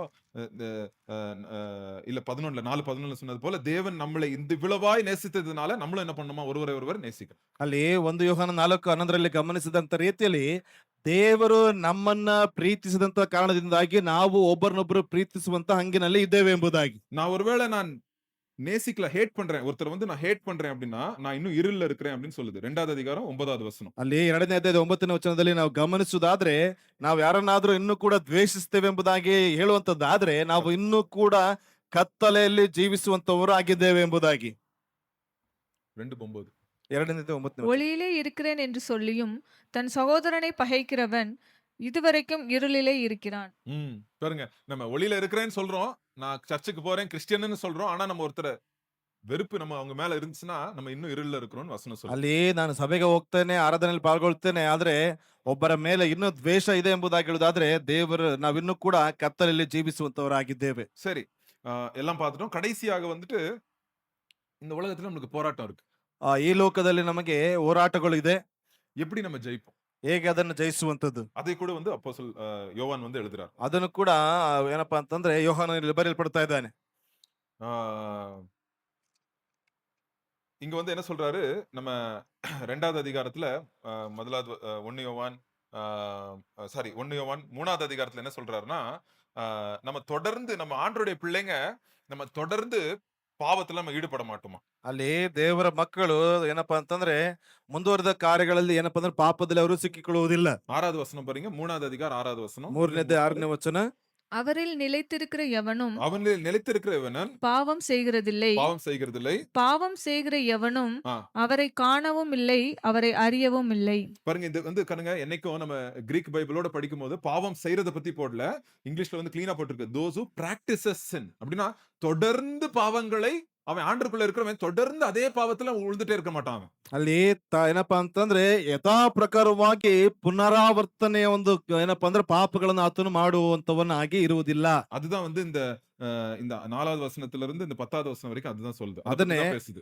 4ನೇ ವಚನದಿಂದ 10ನೇ ವಚನದವರೆಗೆ ಆ ಒಂದು ಪುನರಾವರ್ತನೆಯಾಗಿ ಮಾಡ್ತಕ್ಕಂಥ ಪಾಪದ ಕುರಿತಾಗಿ ಬರೆಯಲ್ಪಡ್ತಾ ಇದೆ. ಪ್ರಾಕ್ಟಿಸಿಂಗ್ ಸಿನ್ அப்படியே பிராக்டிஸ் பண்ணிட்டே இருக்கிறது. அப்படி பண்ண மாட்டான் கிறிஸ்தவன். ಅಲ್ಲಿ ಪುನರಾವರ್ತನೆಯಾಗಿ ಮಾಡ್ತಕ್ಕಂಥ ಒಂದು ಪಾಪಗಳನ್ನೇನಪ್ಪಾ ಅಂತಂದ್ರೆ ಯಥಾ ಪ್ರಕಾರವಾಗಿ ನಾವು ಮಾಡುವಂತವರಾಗಿ ಕಾಣಿಸೋದಿಲ್ಲ. ஒருவேளை ஒரு கிறிஸ்தவன் ஆயிட்டு நான் பாவத்துல விழுந்தானாலும் ಒಂದು ವೇಳೆ ನಾನು ಕ್ರೈಸ್ತನಾಗಿ ಪುನಃ ನಾನು ಪಾಪದಲ್ಲಿ ಬೀಳಲ್ಪಟ್ಟಿದ್ದೇನೆ ಅಂದ್ರೂ ಕೂಡ ஆண்டவர் உணர்த்துவார், நம்மளுக்கு பரிசுத்தாவியானவர் நம்மளுக்கு உணர்த்துவார். ಪರಿಶುದ್ಧಾತ್ಮನ ಮೂಲಕವಾಗಿ ನಮಗೆ ತಿಳಿಯಪಡಿಸ್ತಾನೆ. ஒருத்தர் நம்ம நேசிக்கல, சில சில பாவங்களுக்கு அடிமை ஆயிட்டோம், ஏதோ ஒரு காலத்துல நம்ம விழுந்துட்டோம்னு வச்சுங்களேன். ஆண்டவர் என்ன சொல்றாரு? 1 யோவான் 2வது அதிகாரம் படிங்க. 1 2வது வசனம். 1 யோவான் 2வது அதிகாரம் முதல் 2 வசனம். 1 ಯೋಹಾನ 2ನೇ ಅಧ್ಯಾಯದ ಮೊದಲ 2 ವಚನಗಳನ್ನ ಓದ್ರಿ. என் பிள்ளைகளே, நீங்கள் பாவம் செய்யாதபடிக்கு இவைகளை உங்களுக்கு எழுதுகிறேன். ஒருவன் பாவம் செய்வானானால் நீதிபரராயிருக்கிற இயேசு கிறிஸ்து நமக்காக பிதாவினிடத்தில் பரிந்து பேசுகிறவராயிருக்கிறார். நம்முடைய பாவங்களை நிவிர்த்தி செய்கிற கிருபாதார பலி அவரே. நம்முடைய பாவங்களை மாத்திரமல்ல, சர்வ லோகத்தின் பாவங்களையும் நிவிர்த்தி செய்கிற பலியாயிருக்கிறார். பாருங்க என்ன சொல்லுது? ஒருவன் if anyone sins, யார் இருக்கா நம்மளுக்கு? ஒரு யார் இருக்கிறாரு? அட்வொகேட். அப்படின்னா என்னது தமிழ்ல? நீதிபதி நம்மளுக்கு ஒருத்தர் இருக்கிறார். நீதிபரரா ஒருத்தர் இயேசு கிறிஸ்து இருக்கிறார். ಅಲ್ಲಿ ಒಂದು ವೇಳೆ ಯಾವನಾದರೂ ಪಾಪವನ್ನು ಮಾಡಿರುವುದಾದ್ರೆ ತಂದೆಯ ಬಳಿಯಲ್ಲಿ ಏನಪ್ಪಾ ಅಂತಂದ್ರೆ ನಮಗೆ ಆತನು ಏನಾಗಿದ್ದಾನೆ ಅಂತಂದ್ರೆ ಒಂದು ರೀತಿಯಾಗಿ ವಕೀಲನಾಗಿ ನಮಗೋಸ್ಕರ ಆತನು ವಾಗ್ವಾದಗಳನ್ನ ಮಾಡ್ತಾನೆ. நம்மளுக்காக ஆண்டவர் வந்து பரிந்து பேசுற தேவனா இருக்கார். ಅಲ್ಲಿ ನಮಗಾಗಿ ಆತನು ಪರಿತಾಪ ಪಟ್ಟು ಏನಪ್ಪಾ ಅಂದ್ರೆ ವಿಜ್ಞಾಪಿಸುವಂತ ವ್ಯಕ್ತಿ. இது என்னுடைய பிள்ளை, ಇದು ನನ್ನ ಮಗ, இது என்னை ஏற்றுக்கொண்டிருக்கிற பிள்ளை, ಇದು ಈಕೆ ನನ್ನನ್ನ ಅಂಗೀಕಾರ ಮಾಡಿಕೊಂಡಿರ್ತಕ್ಕಂಥವರು, என் ரத்தத்தால கழுவப்பட்டிருக்கிற பிள்ளை, ನನ್ನ ರಕ್ತದಿಂದ ತೊಳೆಯಲ್ಪಟ್ಟಿರ್ತಕ್ಕಂಥ ಒಬ್ಬ ಮಗನು அப்படின்னு வந்து என்ன பண்ணுவார்? ஆண்டவர் நம்மளுக்காக பிதா கிட்ட நம்மளுக்காக ஜெபிப்பார். ಅಲ್ಲಿ ತಂದೆಯ ಬಳಿಯಲ್ಲಿ ನಮಗಾಗಿ ಆತನ ವಿಜ್ಞಾಪನೆ ಮಾಡುವಂತವನಾಗಿದ್ದಾನೆ. சோ அதனால நம்ம ஒருவேளை விழுந்துட்டோம்னு வச்சுங்களேன், ಒಂದು ವೇಳೆ ನಾವು ಬಿದ್ವಿ ಅಂತ ಅಂದ್ಕೊಳ್ಳಿ, இந்த மாதிரி வசனங்கள் படிக்கும் போது நம்ம திருப்பி எழுப்பி இன்னும் ஆண்டவர் கிட்ட நம்ம க்ளோஸ் ஆகுறதுக்கு அநேக சான்ஸ் உண்டு. ಈ ವಚನಗಳನ್ನ ನಾವು ಓದಲ್ಪಡುವಂತ ಸಂದರ್ಭದಲ್ಲಿ ಪುನಃ ನಾವು ಎದ್ದೇಳಲ್ಪಟ್ಟವರಾಗಿ ಉಜ್ಜೀವನ ಮಾಡಿ ನಮಗೆ ಇನ್ನೂ ಅಧಿಕವಾಗಿ ಕಾರ್ಯಗಳನ್ನು ಮಾಡುವಂತ ರೀತಿ ಮಾಡಲ್ಪಡ್ತದೆ. So, ஆண்டவருடைய அன்பு தான் நம்மள இன்னும் ஆண்டவரை நேசிக்க வைக்கும். ಅಲ್ಲಿ ದೇವರ ಪ್ರೀತಿ ಇನ್ನೂ ಕೂಡ ನಮ್ಮನ್ನ ಅಧಿಕವಾಗಿ ಪ್ರೀತಿಸುವಂತ ರೀತಿ ಮಾಡ್ತಾ ಇದೆ. சில டைம் நம்ம சில பேர் சொல்லுவாங்கல்ல, அடிபட்டு திருந்துவான் அப்படின்னு சொல்லுவாங்க. ಕೆಲವರು ಹೇಳ್ತಾರೆ ಏನಪ್ಪಾ ಅಂತಂದ್ರೆ ಏಟು ತಿಂದ ಮೇಲೆ ಇವತ್ತನ್ನು ಬದಲಾಗ್ತಾನೆ ಎಂಬುದಾಗಿ ಹೇಳ್ತಾರೆ. நம்ம யார்கிட்ட அடி வாங்கியிருக்கிறோம்? நிறைய ಅನೇಕ ಬಾರಿ ಯಾರ ಬಳಿಯಲ್ಲಿ ನಾವು ಏಟುಗಳನ್ನ ತಿಂದಿದ್ದೀವಿ? பாவத்துல அடி வாங்கியிருக்கிறோம் நிறைய. நம்ம ಪಾಪದಲ್ಲಿ ಅನೇಕ ಏಟುಗಳನ್ನ ತಿನ್ನಲ್ಪಟ್ಟಿದ್ದೇವೆ. கையை சுட்டிருக்கிறோம், நம்ம ಕೈಯನ್ನ ಸುಟ್ಕೊಂಡಿದ್ದೀವಿ. நிறைய காரியங்கள் வந்து நம்ம கசப்பான காரியங்களை அனுபவிச்சிட்டோம் பாவத்தினால. ಆ ಪಾಪದ ನಿಮಿತ್ತವಾಗಿ ಅನೇಕ ಕಹಿಯಾದಂತ ಕಾರ್ಯಗಳನ್ನು ಅನುಭವಿಸಿದ್ದೇವೆ. நம்ம மோசமா நடந்திருக்கிறோம். ನಾವು ಬಹಳ ಮೋಸವಾಗಿ அந்த ನಡೆದುಕೊಳ್ಳಲ್ಪಟ್ಟಿದ್ದೇವೆ. நாள்ல கூட ஆண்டவருடைய கைகள் இப்படி இருக்கு, நம்மள அழைக்குது. ஆண்டவருடைய கைகள் நம்ம மோசமான நடந்த அன்னைக்கு கூட ஆண்டவருடைய கைகள் நம்மள அழைக்குது. ಅಲ್ಲಿ ನಾವು ಬಹಳ ಮೋಸವಾಗಿ ನಡೆದುಕೊಂಡಂತ ದಿವಸಗಳಲ್ಲೂ ಕೂಡ ದೇವರ ಕೈ ಎರಡೂ ಚಾಚಿ ನಮ್ಮನ್ನ ಕರೆಯುವಂತದ್ದಾಗಿದೆ. வா நான் கழுவுறேன், உன்னை புதுசாக்குறேன், வா அப்படின்னு ஆண்டவர் கூப்பிடுறார். ಬಾ, ನಾನು ನಿನ್ನನ್ನು ನೂತನವಾಗಿ ಮಾಡ್ತೇನೆ, ತೊಳಿತೇನೆ ಎಂಬುದಾಗಿ ಹೇಳ್ತಾ ಇದ್ದಾರೆ. ஆண்டவருடைய இரக்கம் தான் நம்மளை மனம் திரும்புறதுக்கு நடத்துதாங்க. ಅಲ್ಲಿ ದೇವರ ಕೃಪೆನೆ ನಮ್ಮನ್ನ ಮಾನಸಾಂತರ ಹೊಂದುವುದಕ್ಕೆ ಅದು ಕರೆಯಲ್ಪಡ್ತಾ ಇದೆ. ஆண்டவர் பொறுமையுள்ளவரா இருக்கிறார் நம்மகிட்ட. ದೇವರು ಆತನ ಏನಾಗಿದ್ದಾನೆ ಅಂತಂದ್ರೆ ಕರುಣೆ ಉಳ್ಳವನಾಗಿದ್ದಾನೆ, ಶಾಂತ ಉಳ್ಳವನಾಗಿದ್ದಾನೆ. சோ ஆண்டவர் நம்மகிட்ட வந்து வெயிட் பண்ணிட்டே இருக்கிறார் நம்மகிட்ட. ದೇವರು ಆತನು ಕಾಯುವಂತವನಾಗಿದ್ದಾನೆ ನಮ್ಮಲ್ಲಿ. சோ இந்த கிருபையை நம்ம பார்த்த உடனே, ருசி பார்த்த உடனே நம்ம வந்து ஆண்டவருக்கு விரோதமா நம்ம பாவம் செய்ய மாட்டேன், வேண்டாம் ஆண்டவரே, இந்த அன்புக்கு விரோதமா நான் செய்ய மாட்டேன் அப்படின்னு நம்ம என்ன பண்றோம்? ஆண்டவர்கிட்ட நம்ம ஓடி வரோம். ಈ ರೀತಿಯಾಗಿರುವಂತ ಸಂದರ್ಭದಲ್ಲಿ ಇಲ್ಲ ದೇವರೇ, ನಾನು ಏನಪ್ಪಾ ಅಂತಾರೆ ಪಾಪವನ್ನು ಮಾಡುವುದಿಲ್ಲ ಎಂಬುದಾಗಿ ಅಲ್ಲಿಂದ ನಾವು ಓಡಿ ಬರುವಂತವರಾಗಿರ್ತೇವೆ. சோ நம்ம சில டைம் நம்ம மனசே நம்மள குத்தம், நம்ம மனசாட்சியே நம்மள குத்தம். அது பத்தியும் சொல்றாரு. ಕೆಲವು 1 யோவான் 3வது அதிகாரம் 20வது வசனம். நம்முடைய இருதயமே ஆ. நம்மை குற்றவாளிகளாக தீர்க்குமானால் நம்மளுடைய இருதயங்களே நம்மளை குற்றவாளிகளாய் தீர்க்குமானால் தேவன் நம்முடைய இருதயத்திலும் பெரியவராய் இருந்து ஆ, சகலத்தையும் அறிந்திருக்கிறார். பாருங்க, தேவன் நம்ம இருதயத்தோட என்னவா இருக்கிறாரு? பெரியவரா இருக்கிற அவர் வந்து அறிந்து இருக்கிறார் எல்லாத்தையும். ಅಲ್ಲಿ ದೇವರು ನಮ್ಮ ಹೃದಯಕ್ಕಿಂತಲೂ ದೊಡ್ಡವನಾಗಿದ್ದಾನೆ, ಆತನ ಪ್ರತಿಯೊಂದನ್ನ ಅರಿತವನಾಗಿದ್ದಾನೆ. நம்ம இருதயமே சில டைம் குத்தும். ಅಲ್ಲಿ ನಮ್ಮ ಹೃದಯವೇ ಕೆಲವು ಸಾರಿ ಚುಚ್ಚುತ್ತವೆ. நீ மாட்டிக்கிட்ட, ನೀನು நீ ಸಿಕ್ಕಾಕೊಂಡಿದೀಯಾ, சரியில்ல நீனு, ನೀನ್ ಸರಿ ಇಲ್ಲ, நீ ஏமாத்துற ನೀನ್ ಯಾಮಾರಿಸ್ತೀಯಾ அப்படின்னு சொல்லும்போது, அந்த வசனங்களை ஆண்டவருடைய வசனங்கள்ல நம்ம நிலையா இருக்கும்போது நம்ம என்ன பண்றோம்? ஐயோ ஆண்டவரே நான் பாவியா இருக்கிறேனே, என் கையெல்லாம் கரையா இருக்கே அப்படின்னு நம்ம ஆண்டவர்ட்ட போம்போது, ஆண்டவர் என்ன பண்றாரு நம்மள இன்னும் திருப்பி வந்து நம்மள அணைக்கிறாருங்க. ಅಲ್ಲಿ ದೇವರೇ ನಾನು ಪಾಪಿಯಾಗಿದ್ದೇನೆ, ನನ್ನ ಕೈಗಳಲ್ಲಿ ಏನಪ್ಪಾ ಅಂದ್ರೆ ಅಶುದ್ಧವಾಗಿದೆ ಎಂಬುದಾಗಿ ಆ ಮನಸ್ಥಿತಿಯಿಂದ ಹೋಗಲ್ಪಡುವಾಗ ದೇವರು ನಮ್ಮನ್ನ ಪುನಃ ಆತನು ಶುದ್ಧ ಮಾಡಿ ನಡೆಸುವಂತವನಾಗಿದ್ದಾನೆ. மார்ட்டின் லூத்தர் அப்படின்ற ஒரு தேவ மனுஷன் இருந்தார்ல. ಮಾರ್ಟಿನ್ ಲೂಥರ್ ಎಂಬತಕ್ಕಂತ ಒಬ್ಬ ದೇವ ಭಕ್ತ ಇದ್ರು. அவரு ஒரு 95 காரியங்கள் எழுதினாரு. சபைக்கு 95 காரியங்கள் எழுதினார். ಸಭೆಗೆ 95 ಕಾರ್ಯಗಳನ್ನ ಬರೆಯಲ್ಪಟ್ಟಿದ್ದಾನೆ. நம்பர் 1 என்ன தெரியுமா எழுதினாரு? ಮೊದಲು ಏನ್ ಗೊತ್ತಾ, ನಂಬರ್ 1 ಬರೆದಿರ್ತಕ್ಕಂಥದ್ದು கிறிஸ்தவனுடைய லைஃப் ஸ்டைல் என்ன தெரியுமா? கிறிஸ்தவனுடைய டெய்லி அனுதின அனுபவம் என்ன தெரியுமா? ಒಬ್ಬ ಕ್ರೈಸ್ತನ ಒಂದು ಪ್ರತಿನಿತ್ಯದ ಒಂದು ಅನುಭವ ಸ್ಥಿತಿ ಏನು ಗೊತ್ತಾ? A life of repentance. ಏನಪ್ಪಾ? மனம் திரும்புகிற ஒரு வாழ்க்கை. டெய்லி நம்ம மனம் திரும்பிட்டே இருக்கிறோம். ಅದು ನಿತ್ಯವೂ ಮಾನಸಾಂತರದ ಜೀವಿತ. அப்படியே பெர்ஃபெக்ட் ஆயிட்டே இருக்கிறோம். கொஞ்சம் நாள் அப்படியே நம்மள ஆண்டவர் இம்ப்ரூவ் பண்ணிட்டே இருக்காரு. ஒரு நாள் நம்மள இம்ப்ரூவ் பண்ணிட்டே இருக்காரு. ಅಲ್ಲಿ ಒಂದೊಂದು ದಿವಸವೂ ದೇವರು ನಮ್ಮನ್ನ ಪರಿಪೂರ್ಣತೆಯ ಕಡೆಗೆ ನಡೆಸಿಕೊಂಡು ಹೋಗುವಂತವನಾಗಿದ್ದಾನೆ. ஆண்டவருடைய பிள்ளைங்க நம்ம. ಯಾಕಂದ್ರೆ ದೇವರ ಮಕ್ಕಳು ನಾವು. அவர் வீட்டுக்குள்ள வந்துட்டோம் நம்ம. ಆತನ ಮನೆಗೆ ಬರಲ್ಪಟ್ಟಿದ್ದೇವೆ. ஆண்டவர் நம்மள வீட்டு விட்டு விரட்ட மாட்டாரு. ದೇವರು ನಮ್ಮನ್ನ ಮನೆ ಬಿಟ್ಟು ಓಡಿಸೋದಿಲ್ಲ. நீ பண்ணிட்டியா? ஓகே 2 நாள் வீட்டு விட்டு வெளிய வா. இரு அப்புறம் 3வது நாள் வா. அப்படி ஆண்டவர் சொல்ல மாட்டாரு. ನೀನ್ ಈ ರೀತಿ ತಪ್ಪನ್ನ ಮಾಡಿದ್ಯಾ, 2 ದಿವಸ ಮನೆ ಬಿಟ್ಟು ಹೋಗು, ಅದಾದ ನಂತರದಲ್ಲಿ ಬಾ ಎಂಬುದಾಗಿ ಈ ರೀತಿಯಾಗಿ ಹೇಳುವಂತದ್ದಲ್ಲ. என்னைக்கு நம்ம ஆண்டவருடைய பிள்ளைகளாய் மாறிட்டோமோ, நம்ம வந்து ஆண்டவருடைய வீட்டுல நம்ம வாழ்றோம். ಯಾವತ್ತಿಗೆ ನಾವು ದೇವರ ಮಕ್ಕಳಾಗಿ ಬದಲಾಗಿದ್ದೇವೋ ಆಗ ದೇವರ ಮನೆಯಲ್ಲಿ ನಾವು ಜೀವಿಸುವಂತವರಾಗಿರ್ತೇವೆ. சில பேர் சொல்லுவாங்க, பிரதர் நான் நேத்து ஒரு கோவப்பட்டுட்டேன், பொய் சொல்லிட்டேன், பரிசுத்தாவியானவர் போயிட்டாரு. அப்புறம் அறிக்கையிட்டுட்டேன், பரிசுத்தாவியானவர் உள்ள வந்துட்டாரு அப்படின்னுவாங்க. ಅಲ್ಲಿ ಕೆಲವರು ಹೇಳ್ತಾರೆ ಏನಪ್ಪಾ ಅಂತಂದ್ರೆ, ನಿನ್ನೆ ದಿವಸದಲ್ಲಿ ನಾನು ಕೋಪ ಮಾಡ್ಕೊಂಡೆ ಅಥವಾ ಕೆಟ್ಟ ಕಾರ್ಯಗಳನ್ನು ಮಾಡಲ್ಪಟ್ಟೆ, ಪರಿಶುದ್ಧಾತ್ಮನು ಹೋಗಲ್ಪಟ್ರು, ತದನಂತರದಲ್ಲಿ ನಾನು ಅರಿಕೆ ಮಾಡಿಕೊಳ್ಪಟ್ಟೆ, ಪುನಃ ಪರಿಶುದ್ಧಾತ್ಮನು ಬಂದ್ರು ಎಂಬುದಾಗಿ. பரிசுத்தாவியானவர் ஒரு கெஸ்ட் மாதிரி போயிட்டு வர்றார் அப்படியே சொல்லிட்டு இருப்பாங்க நிறைய. ಅಲ್ಲಿ ಏನಪ್ಪಾ ಅಂದ್ರೆ ಪವಿತ್ರಾತ್ಮನ ಒಂದು ರೀತಿಯಾಗಿ ಅತಿಥಿಯ ರೀತಿಯಲ್ಲಿ ಹೋಗಿ ಬರೋದು ಅಂತ ರೀತಿಯಲ್ಲಿ ಮಾಡ್ತಾರೆ ಎಂಬುದಾಗಿ. அப்படி இல்ல. ಆ ರೀತಿಯಾಗಿಲ್ಲ. பைபிள் என்ன சொல்லுது? நம்ம வாயில கெட்ட வார்த்தைகள் பேசிட்டா பரிசுத்தாவியானவர் நம்ம இருதயத்தை விட்டு போக மாட்டாரு. ಅಲ್ಲಿ ನಾವು ಕೆಟ್ಟ ಮಾತುಗಳನ್ನು ಮಾತನಾಡಿದ್ರೆ ಪರಿಶುದ್ಧಾತ್ಮನ ನಮ್ಮನ್ನು ಬಿಟ್ಟು ಹೋಗೋದಿಲ್ಲ. வசனம் சொல்லுது, எபேசியர் 4வது அதிகாரம் 30 நினைக்கிறேன், அவர் துக்கப்படுவாராம். ಅಲ್ಲಿ ಏನಪ್ಪಾ ಅಂತಂದ್ರೆ ಎಫೆಸರ್ 4:30 ಗಮನಿಸುವುದಾದ್ರೆ, ಪರಿಶುದ್ಧಾತ್ಮನ ಆತನು ದುಃಖಿಸುವಂತವನಾಗಿದ್ದಾನೆ. துக்கப்படுறாரு. நம்ம ஐயோ என் பிள்ளை ஆண்டவருடைய பிள்ளைன்னு இருக்கிறான், என்னையே நம்பி இருக்கிறான், ஆனா சில விஷயத்துல கோவப்படுறான், சில விஷயத்துல வாயில வந்ததை பேசிடுறானே அப்படின்னு யாரு துக்கப்படுறாரு? பரிசுத்தாவியானவர். ಅಲ್ಲಿ ನನ್ನ ಮಗನೆಂಬುದಾಗಿ ಹೇಳ್ಕೊಳ್ತಾ ಇದ್ದಾನೆ, ಆದ್ರೆ ಕೆಲವು ಸಮಯಗಳಲ್ಲಿ ಈ ರೀತಿಯಾಗಿ ತಪ್ಪಾದಂತ ಕಾರ್ಯಗಳನ್ನ ಮಾಡ್ತಾ ಇದ್ದಾನಲ್ಲ ಎಂಬುದಾಗಿ ಆ ಸಮಯಗಳಲ್ಲಿ ದುಃಖ ಪಡುವಂತವನಾಗಿ ಕಾಣಿಸಿಕೊಳ್ತಾನೆ. அந்த டைம் நம்ம ஆண்டுட்டு போகும்போது, ಆ ಸಮಯದಲ್ಲಿ ದೇವರ ಒಂದು ಸಮಕ್ಷಮದಲ್ಲಿ ನಾವು ಹೋಗಲ್ಪಡುವಾಗ பரிசுத்தாவியானவர் நம்மளுக்குள்ள இருக்கிற பரிசுத்தாவியானவர் இல்ல நீ ஆண்டவருடைய பிள்ளைன்னு சாட்சி சொல்லுமா. ரோமர் 8வது அதிகாரம். ಅಲ್ಲಿ ರೋಮಪುರದವರಿಗೆ ಬರೆದ ಪತ್ರಿಕೆ 8ನೇ ಅಧ್ಯಾಯದಲ್ಲಿ ಗಮನಿಸಿದರೆ ಪರಿಶುದ್ಧಾತ್ಮ ನಮಗೆ ತಿಳಿಯಪಡಿಸ್ತಾನೆ, ನೀನು ದೇವರ ಮಗ ಎಂಬುದಾಗಿ ಸಾಕ್ಷಿ ನುಡಿಸ್ತಾನೆ. சோ நம்மள உற்சாகப்படுத்துகிறார் பரிசுத்தாவியானவர். ಪರಿಶುದ್ಧಾತ್ಮನು ನಮ್ಮನ್ನು ಉತ್ಸಾಹಪಡಿಸುವಂತವನಾಗಿರ್ತಾನೆ. இனிமே நான் வந்து கெட்ட வார்த்தை பேசுறதுக்கு யோசிப்பேன் ನಾನು. ಇನ್ನು ಮೇಲೆ ನಾನು ಕೆಟ್ಟ ಮಾತುಗಳನ್ನು ಮಾತನಾಡೋದಕ್ಕೆ ಯೋಚಿಸ್ತೇನೆ ನಾನು. அப்படியே நான் ஐயோ பேசக்கூடாது அப்படின்னு வாயை மறைக்க மாட்டேனா? ಅಲ್ಲಿ ಇನ್ಮೇಲೆ ನಾನು ಮಾತನಾಡಬಾರದು ಎಂಬುದಾಗಿ ಬಾಯನ್ನು ಮುಚ್ಚಿಕೊಳ್ಳುವಂತದ್ದಲ್ಲ. இல்ல நான் ஆண்டவரை துக்கப்படுத்த கூடாது. ಇಲ್ಲ ಅಂತಂದ್ರೆ ದೇವರನ್ನ ದುಃಖಿಸಬಾರದು ಎಂಬುದಾಗಿ. பழைய உடன்படிக்கையில யாராவது பாவம் செஞ்சா நான் ரூல்ஸ பிரேக் பண்ணிட்டேன், ஐயோ நான் ரூல்ஸ பிரேக் பண்ணிட்டேன் அப்படின்னு அவமானமா அப்படியே தலையை குனிஞ்சு நிப்பாங்க. ಅಲ್ಲಿ ಹಲವಾರು ಮಡಿಕೆಯಲ್ಲಿ ಯಾರಾದ್ರೂ ಏನಪ್ಪಾ ಅಂತಂದ್ರೆ ಒಂದು ಕಾನೂನುಗಳನ್ನ ಷರತ್ತುಗಳನ್ನ ಅವರು ಮುರಿದಾಕಿದ್ರು ಅಂತಂದ್ರೆ, ಅಯ್ಯೋ ನಾನು ಕಾನೂನುಗಳನ್ನ ಮುರಿದಾಕಿದೆ ಎಂಬುದಾಗಿ ಶೋಕದಲ್ಲಿ ನಿಂತುಕೊಳ್ತಾರೆ. ஆனா இப்ப பழைய உடன்படிக்கையில இருந்து ஆண்டவர் நம்மளுக்கு மெதுவான இருதயத்தை, புது இருதயத்தை நம்மளுக்கு கொடுத்துட்டார். ಅಲ್ಲಿ ಹಲವಾರು ಮಡಿಕೆಯಿಂದ ದೇವರು ನಮಗೆ ನೂತನವಾಗಿರ್ತಕ್ಕಂಥ ಮೃದು ಹೃದಯವನ್ನ ದೇವರು ನೀಡಲ್ಪಟ್ಟಿದ್ದಾನೆ. ஒருவேளை நம்ம பாவம் செஞ்சா ಒಂದು ವೇಳೆ ನಾವು ಪಾಪವನ್ನ ಮಾಡಿದ್ರೆ உடனே நம்ம ரியாக்ஷன் எப்படி இருக்கும்? ತಕ್ಷಣವಾಗಿ ನಮ್ಮ ಒಂದು ರಿಯಾಕ್ಷನ್ ಹೇಗಿರ್ತದೆ? ஐயோ, ஆண்டவர் எப்போ பனிஷ் பண்ண போறார் அப்படி இருக்காது. ஐயோ ஆண்டவரோட இருதயத்தை நான் உடைச்சிட்டேனே. ಅಲ್ಲಿ ದೇವ್ರು ಏನ್ ಮಾಡ್ತಾರೆ ಅಂತಕ್ಕಂತ ಒಂದು ರೀತಿಯಾಗಿ ಅನಿಸೋದಿಲ್ಲ. ಅಯ್ಯೋ ನಾನು ದೇವರನ್ನ ಏನಪ್ಪಾ ಅಂತಂದ್ರೆ ಹೃದಯವನ್ನ ದುಃಖಪಡಿಸಿನಲ್ಲ ಎಂಬುದಾಗಿ. ஃபர்ஸ்ட் வந்து ஆண்டவருடைய கட்டளையை உடைச்சிட்டேன் அப்படின்னு பயந்து அப்படியே நிக்கிறது, பனிஷ்மென்ட்க்கு நிக்கிறது. ಅಲ್ಲಿ ಮೊದಲನಾಗಿ ದೇವರ ಕಟ್ಟಳೆಯನ್ನ ನಾನು ಮುರಿದಾಕಿದ್ದೇನೆ ಎಂಬುದಾಗಿ ಭಯದಿಂದ ನಿಂತುಕೊಳ್ಳುವಂತದ್ದು. இப்போ என்ன பண்றேன்? ஆண்டவரே உம்மை துக்கப்படுத்த கூடாதுப்பா, உம்மை பிரியப்படுத்தணும் அப்படின்னு என்ன பண்றோம்? நெக்ஸ்ட் டைம் அதுல இருந்து மனம் திரும்பி நம்ம இன்னும் பரிசுத்தமா வாழ்றதுக்கு தேவன் நம்மள பரிசுத்தாவினாலே நம்மள வந்து இன்னும் அதிகமாக நம்மள உற்சாகப்படுத்தும். ಅಲ್ಲಿ ಪರಿಶುದ್ಧಾತ್ಮನ ಮೂಲಕವಾಗಿ ದೇವರೇ ಇನ್ನು ಮೇಲೆ ನಿಮ್ಮನ್ನ ದುಃಖಪಡಿಸುವುದಿಲ್ಲ ಎಂಬುದಾಗಿ ಪರಿಶುದ್ಧಾತ್ಮನ ಮೂಲಕವಾಗಿ ಇನ್ನೂ ಅಧಿಕವಾಗಿ ನಮ್ಮನ್ನ ಉತ್ತೇಜನ ಪಡಿಸ್ತಾನೆ. சோ கடைசியா ஒரு வசனத்தை படிச்சு நம்ம முடிச்சிருவோம். ಕೊನೆಯದಾಗಿ ಒಂದು ವಚನ ಓದಿ ಮುಗಿಸೋಣ. 1 யோவான் 3வது அதிகாரம் 3 வசனம் படிங்க. ஒரு அருமையான அந்த வசனம். ஆண்டவருடைய பிள்ளைகளாய் நம்ம வந்து ஆண்டரை ஏற்றுக்கொண்டதுனால நம்ம லைஃப் எப்படி இருக்குன்றத பாருங்க. ಅಲ್ಲಿ ದೇವರ ಮಕ್ಕಳಾಗಿ ಅಂಗೀಕರಿಸಿಕೊಳ್ಳುವ ಕಾರಣದಿಂದಾಗಿ ನಮ್ಮ ಜೀವಿತ ಯಾವ ರೀತಿಯಾಗಿರ್ತದೆ ಎಂಬುದಾಗಿ ಮೊದಲ 3 ವಚನ. நாம் தேவனுடைய பிள்ளைகள் என்று அழைக்கப்படுவதினாலே பிதாவானவர் நமக்கு பாராட்டின அன்பு எவ்வளவு பெரிதென்று பாருங்கள். உலகம் அவரை அறியாதபடியினாலே நம்மையும் அறியவில்லை. பிரியமானவர்களே, இப்பொழுது தேவனுடைய பிள்ளைகளாயிருக்கிறோம். இனி எவ்விதமாய் இருப்போம் என்று இன்னும் வெளிப்படவில்லை. ஆகிலும் அவர் வெளிப்படும்போது அவர் இருக்கிற வண்ணமாகவே நாம் அவரை தரிசிப்பதினால் அவருக்கு ஒப்பாயிருப்போம் என்று அறிந்திருக்கிறோம்.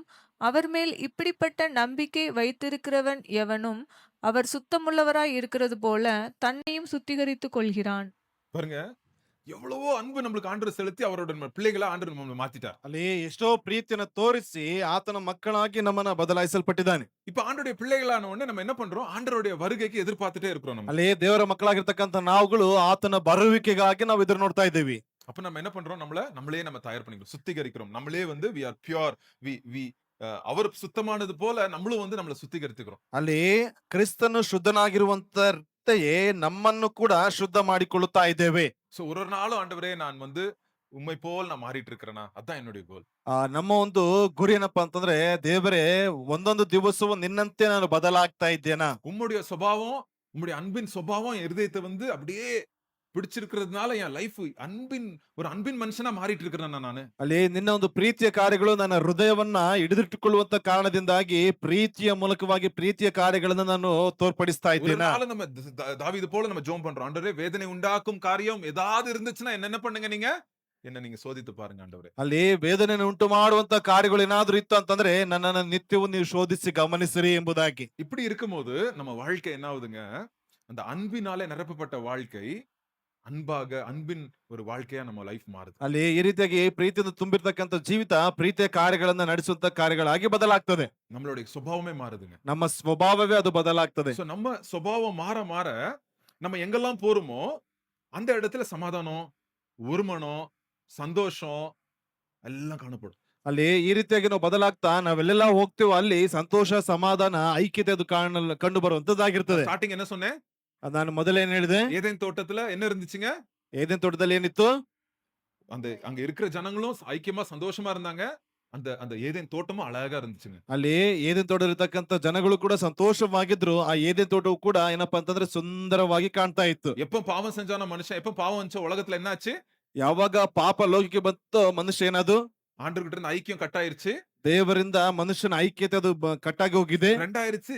உலகமே என்ன ஆயிருச்சு? உலகத்துக்குள்ள ரொம்ப சண்டை, போராட்டம், வைத்தறிச்சல், பொறாமை எல்லாம் வந்துருச்சு. ಇದರ ಮೂಲಕವಾಗಿ ಲೋಕದಲ್ಲಿ ಜಗಳ, ಹೊಟ್ಟೆ ಕಿಚ್ಚು, ಕಕ್ಷ ಭೇದ ಪ್ರತಿಯೊಂದು ಕೂಡ ಉದ್ಭವವಾಗಲ್ಪಟ್ಟಿದೆ. இன்னைக்கு ஆண்டவர் என்ன பண்றாரு?